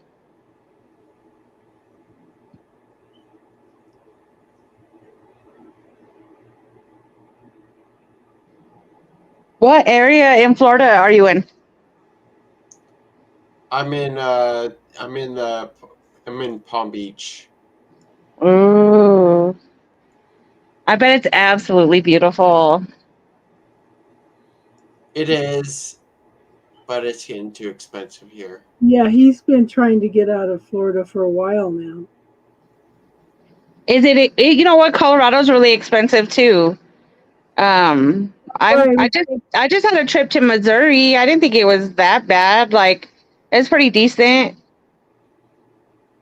Jack says you are currently 10 times more likely to die a violent death in California than you did if a tour in Vietnam. Think about that.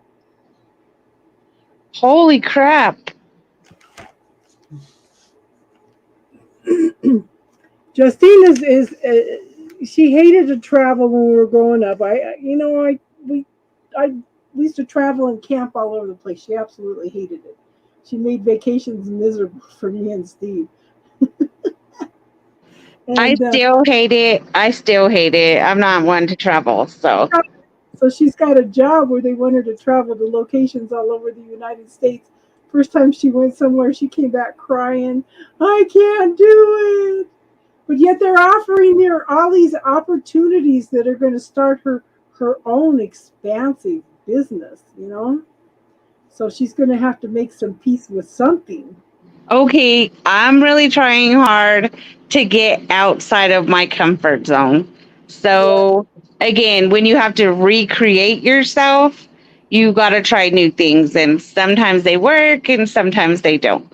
I don't know, I feel like when you recreate yourself, it's an opportunity to really define what you like and what you don't like. Yeah. Here in Central California, renting a room will cost you $1,000 a month, a room in someone else's home.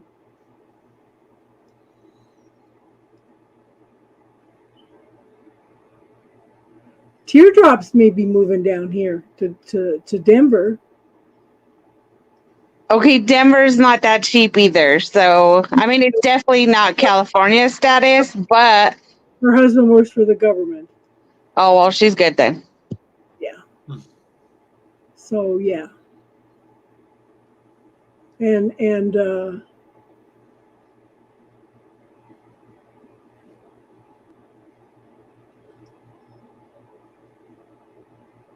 funny thing is, Alaska is one of the worst for violent crime. Yeah.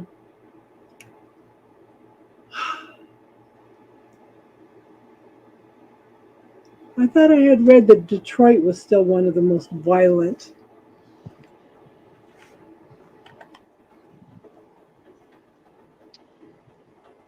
So, Austin, you said your channel is up and running or it's not? It is. It's up and running. Just needs to be. I need to go live again. Okay, great. I'm 15 definitely interested in having a meeting with you. For sure. Super fascinated by astrology. But anyway, I got to get to bed. Love you, Mom. See you Sunday. It's nice to see you, Austin. And I hope everybody Nice to see else you. has a lovely, beautiful, happy, joyful weekend. You too. You have a good one. Okay, bye. You have a good night. The number one city is where she just came back from. St. Louis, Missouri is the most dangerous city in the U.S. Wow. Hawaii's, okay, the most dangerous, St. Louis, Missouri, Birmingham, Alabama, Baltimore, Maryland, Memphis, Tennessee, Detroit, Michigan. I knew Detroit was in there. Cleveland, Ohio, New Orleans, Shreveport, Louisiana, Baton Rouge, Louisiana, Little Rock, Arkansas, Oakland, California, Milwaukee, Wisconsin, Kansas City, Missouri, Philadelphia, Pennsylvania, Richmond, Virginia.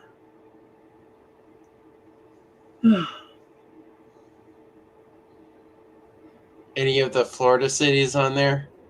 I didn't see any. Not in the top 15.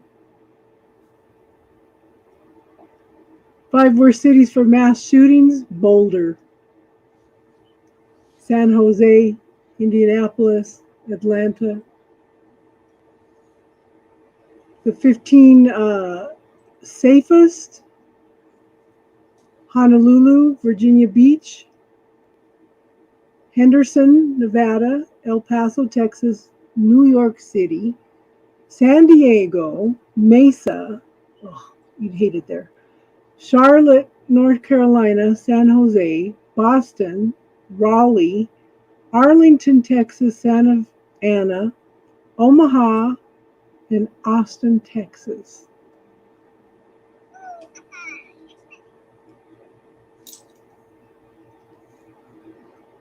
Well, you might take some little trips out, you know. Hell no, and I don't do Yeah. Frozen 24/7. I have a friend that's up in Alaska, and uh, she's worked there for a couple of years. She's been telling me to come up. It's not cold up there 24/7. She sent some awesome pictures. Awesome pictures. No, not New York City.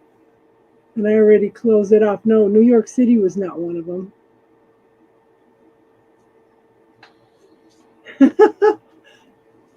Oh no. So I'll how tell do you you. do, Jack and Jano? Is Jason still here too? Jason needs to take care of Jason. One of my friends lives in Queens in New York.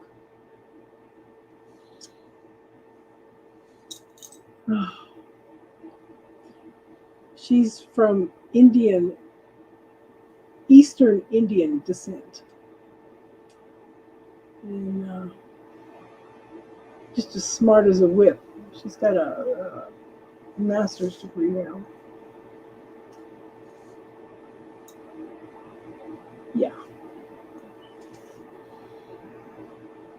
And currently flooded in the southeast New York City.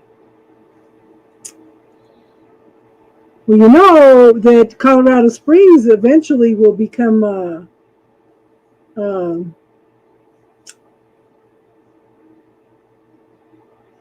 beachfront property, according to the I Am America map. He's been predicting this stuff for 60 years, and it's a slow process, but it's definitely happening. He would get flashes whenever he traveled a lot, and he would get flashes wherever he went. And I was watching on TikTok, and some guy was using that map, saying that was something that Edgar Casey had predicted, and I said, no, that's the I Am America map. And the guy kept saying, yeah, Edgar Casey was 100% accurate. No, even Virginia Beach, his museum and foundation said that he was not 100% accurate, because things can be shifted and changed. And somebody that comes on here was arguing about that. No, just because I dreamt it, so that means that it's going to happen.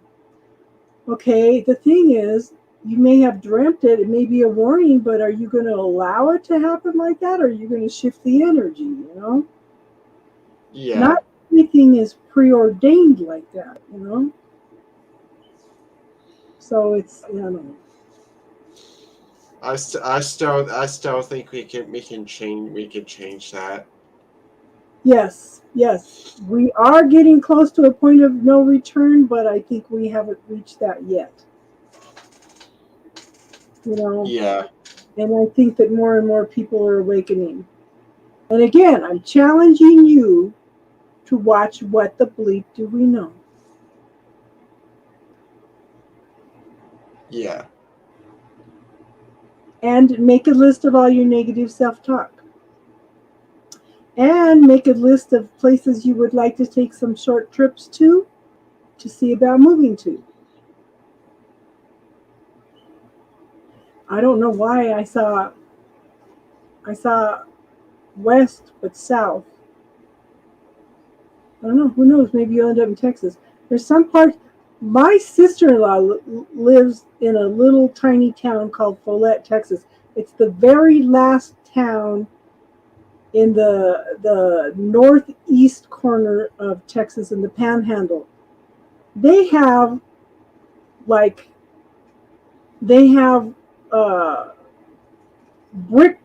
5-bedroom houses for $10,000. It's an older town. It's a tiny town, but it's like, wow. If you had pine trees down there, I'd be there in a minute. Yeah. Yeah. But there are places in Texas where they have some mountains and trees and stuff too. So just kind of maybe take some little little weekend trips, you know? Watch for some of them $29 specials to take some little trips exploring.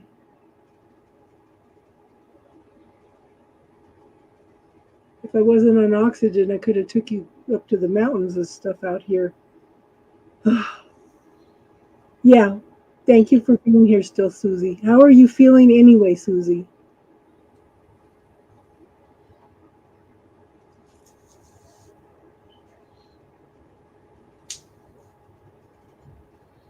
Besides being depressed, nothing in this reality is fixed or fated to happen. Exactly. 8 billion plus people with free will and nearly 5% have awakened to one degree or another. Our fate is not sealed. We can individually shift to parallel realities. Exactly, Jack. You know, for somebody to come in and tell me, you know, and I didn't want to argue with them because that's their perspective, that's their reality. Question everything, even what I tell you, you know. So, but I think that it's important with, especially with the super moon today, we need to get back to basics. Even if it's start out like you're a beginner in spirituality again and go back and go over those tools that you have learned in the past and see if things have expanded and grown more than you think. Sometimes we feel like we're stuck, but we're not. We've grown, but we're not recognizing it, you know? It's like I know that I have grown. But I am feeling stuck. But at the same time, it's like I can feel a shift, especially this week. But it's, I don't know how to explain it. But it's get back to basics. Yep. Get back to basics, everybody. So yeah. Sepwa. Is that somebody you know, Austin? Hi, Safa. She's a subscriber in my channel. Cool. Welcome. Yeah, we do spiritual talk every Friday night, hon, if you want to come in and join us. We talk about everything. But tonight we're talking about getting back to basics. You know, grounding, protection, learning how to release things, spending time meditating, or even if you spend 10 minutes a day and just still the mind and listen for a few minutes, that can change your life. Look for different techniques on releasing things. Sometimes we may work on affirmations, but they don't work because we have some belief systems and programs that hold us back. We need to clear those. That's why it's good to learn different healing techniques. And we teach healing techniques on here. We answer all kinds of questions. This is our channel. It's not just my channel.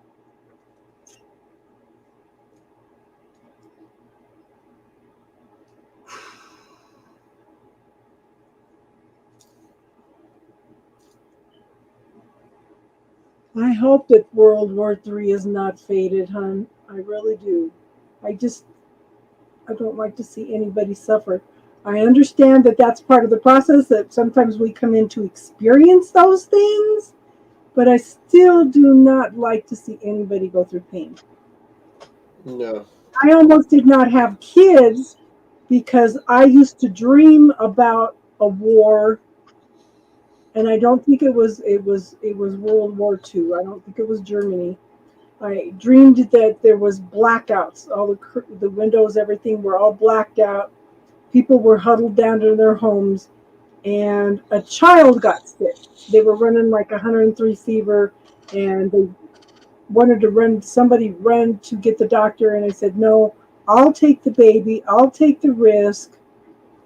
You stay here. You be safe.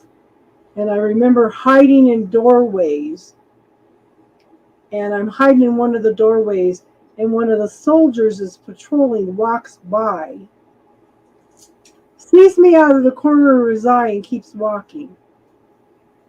So I remember my heart beating really hard and being scared.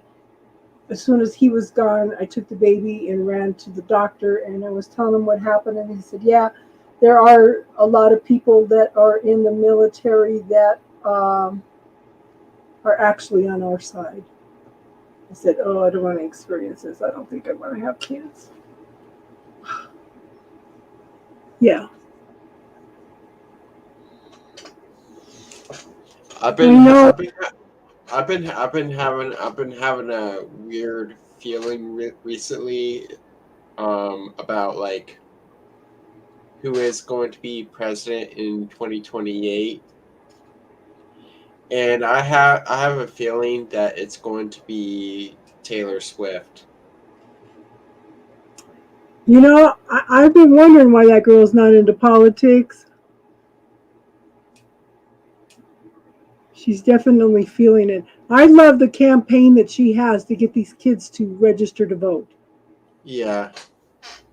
You know, I think that's so awesome. We need to get these kids involved in acting. Of course, a lot of them are doing it anyway. In one of the eastern states, this Republican was sure that he had this campaign wrapped up until some of the high school kids saw through everything that he was saying, and they did research and they could prove that he was lying about everything. And so they started an online campaign, and he lost. He didn't think anything of it because these kids were challenging him. He didn't think they were significant. They caused him to lose the election. You know, these kids are smart. They're savvy. You know, and we need that. And nobody, I don't think anybody over 65 should be allowed to run for president. Yeah. You know, and I think regardless, so you think that Taylor Swift's going to run in 2028 and she's going to win. Well, she's definitely savvy. I'm just sad that nobody will listen to Marianne Williamson. She, you know, and it's funny because they all nixed Andrew Wang, but who was using a lot of his ideas during COVID. They've taken a lot of his ideas and implemented them, you know. So it's like, okay, so why don't they listen to Marianne Williams and implement some of what she's saying? She makes so much sense. Yeah. You know. Yeah, you were saying you saw an attack in October, Jano. Do you still feel like it's happening? And what area was that in, huh?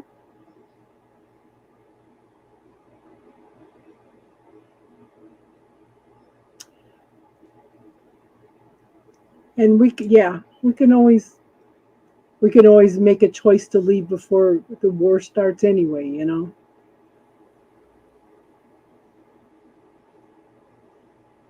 Didn't you say it was in New York, Jano? Somewhere on the East Coast, right?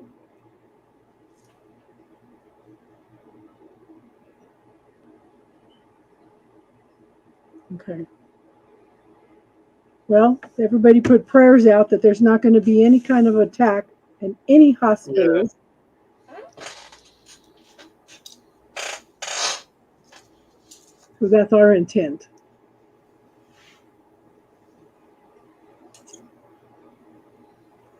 Two-term limit for all politicians, 10-year mandatory cap for all government employees.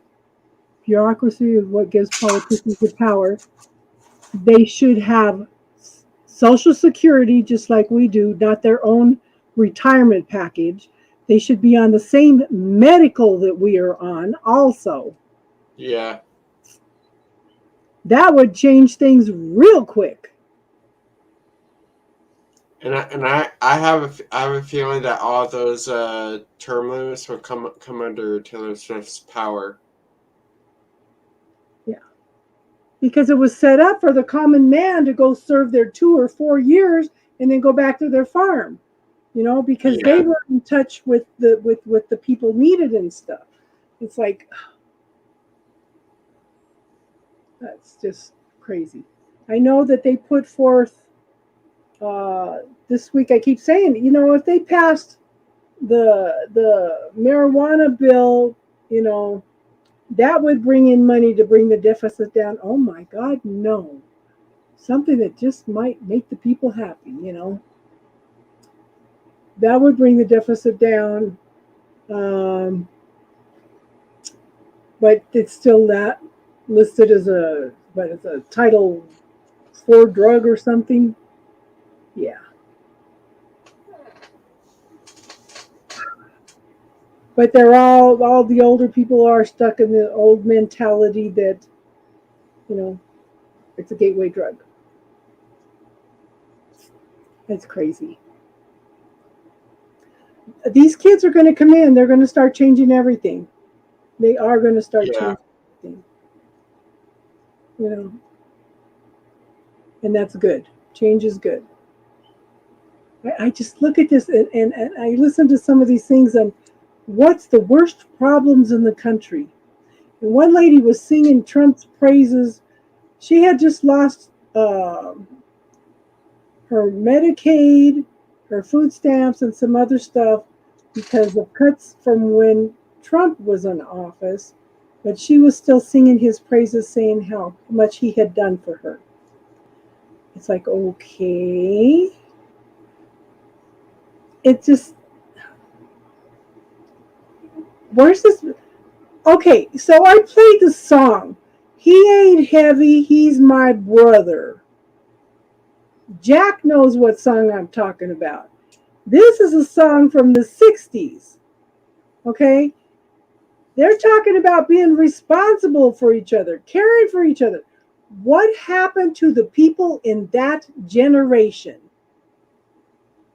What happened to those people? They have turned into sheep. Yeah. Exactly. If they cut 10% to every country that we send money to, if they cut our military budget 10% and started applying it to everybody here, and I was thinking earlier they were talking about, they put a bill across to cut 30% funding for housing assistance, 35% funding for food assistance, and what was the other one? Oh, and healthcare. And it's like, oh, all I could see was tent cities, shanty villages, shanty shacks, they used to call them. It's like, what the hell? Shanty shacks, And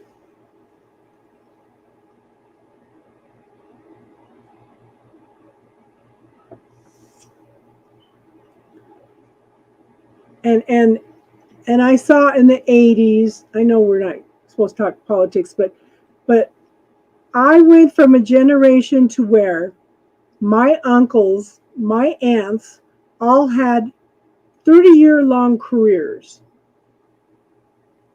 And they had excellent benefits the whole time they worked. They had excellent benefits in retirement. Then my oldest son's generation came in, and they would come in and get experience in that job. Then they would jump to another company to make more money. Okay, so that created the loyalty to employer, and they started taking away benefits. Okay, and I know the unions gave a lot of concessions, cost of living raises, all kinds of stuff, but they've never regained that stuff, and the cost of living has never kept up. I can understand why they want a 40% raise, because look at the monies that companies are making for. That should be passed on to the people who are creating everything anyway. All they're asking for is a living wage And research is done 32 hours a week is healthier for employers and employees. Everybody's more productive, you know. It's time for us to start getting benefits back for people rather than giving away everything, you know. It's so I'm pro union. I took my older two kids and we used to watch picket lines. Reminds me of Jesus, he did not discriminate between Jews, right, Romans, anyone. No one is less. We're all children of God, regardless of religion, country, everything. And it's funny because there are some churches that are starting to step up to that. I watched a video on one church, I think it was down in Alabama. They had 40 acres for their church, and there was a 40-acre lot for sale next to them. Well, a Muslim church bought the 40 acres, and when some of the so when the pastor found out, he sat and prayed on it and looked at scripture, and he put a sign up, welcome to our new Muslim neighbors. So some of the people in the congregation started getting upset. Well, pastor, well, I don't understand. You know, he told him, he says, here, look at these scriptures and do some reading of the scripture yourself. And the guy says, you know, I did some research, I read scripture, and he goes, and I realized that I was the problem. My prejudices was the problem. So they didn't get their church done in time for their religious holiday. So this church invited them in to be able to do their religious holiday at their church. And it created a mass change in the whole community. And I thought that was so beautiful. Absolutely beautiful. But I do think that some churches are starting to get it. Some churches are starting to kick back at this separation and judgment that's popping up. It just breaks my heart. Breaks my heart, you know. What you do to one, you do to somebody else. Yeah. Only two presidents in 50 years have not had Henry Kissinger as an advisor. Obama didn't have him as an advisor, did he? Reminds, yeah.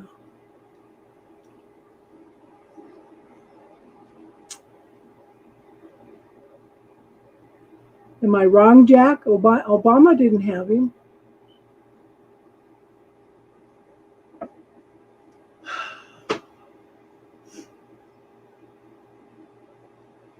I just keep visualizing peace and love and happiness and people being empowered and making choices. So this is one of the things we talked about last time. What is freedom to you, Austin? It's about What is doing whatever you want to do, whatever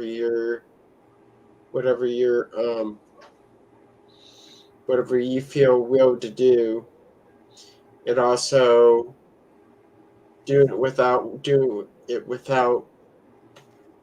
restrictions. So Jack, what is freedom to you?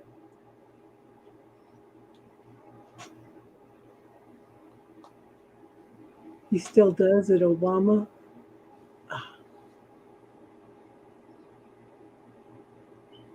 Trump is the answer. Oh, Trump. Okay.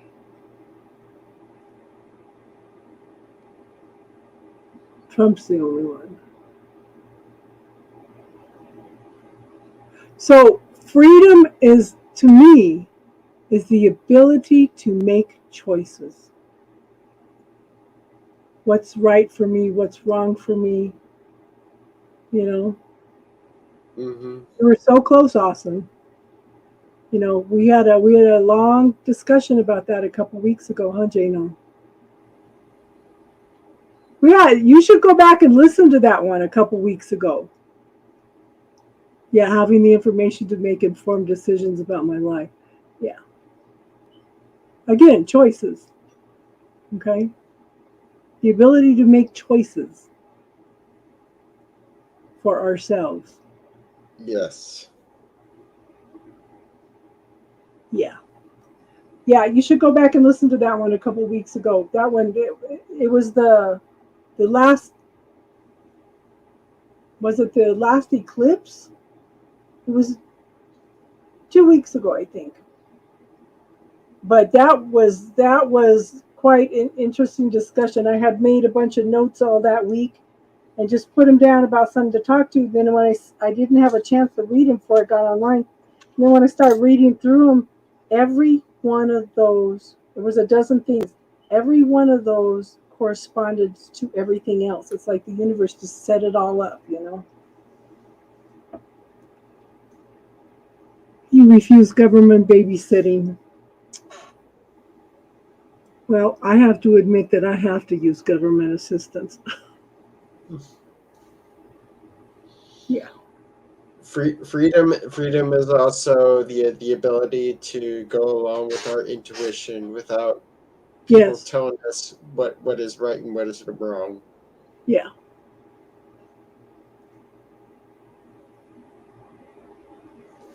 Yeah.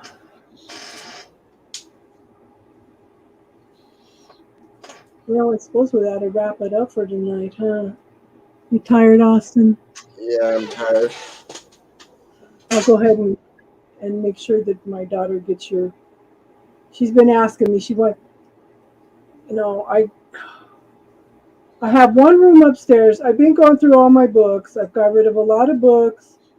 I have 2 shelves down here that I need to go through, but I have a whole bookcase upstairs and a whole shelf of books I need to go through. But there's a lot of astrology books up there that are like almost 100 years old, and Justine thinks she wants those. So it's like, okay. I always thought Steve would be the one to do astrology. I told her she should do numerology too, but she's a numbers person.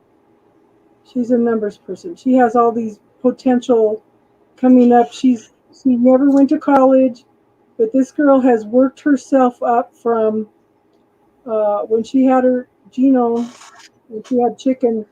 She was 15.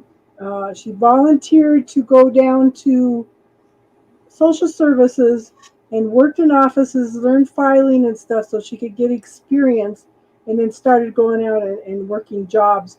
And every job she has ever had, except for one she's been laid off with, they've all been some kind of accounting job. And each accounting job she has teaches her a different aspect of accounting. So she actually has more experience than some of these people with a master's degree in accounting. And she has all these opportunities coming up to start her own business and everything. And like she said, she's got to get out of her own comfort zone in order to go for these opportunities. So yeah, but at least she's making choices and decisions for herself. Yeah. Yes. So that's good. I'm so happy you came in tonight, Austin. I'm happy I'm back. Good. You have to keep coming in. Yes. Jack was missing in action for a few weeks too, and Star's been gone since he was gone, but she's going through a lot. So yeah, she's just working through stuff. She'll be back too. Yeah. Cool. It's just that the energy is like really heavy. Been really heavy lately.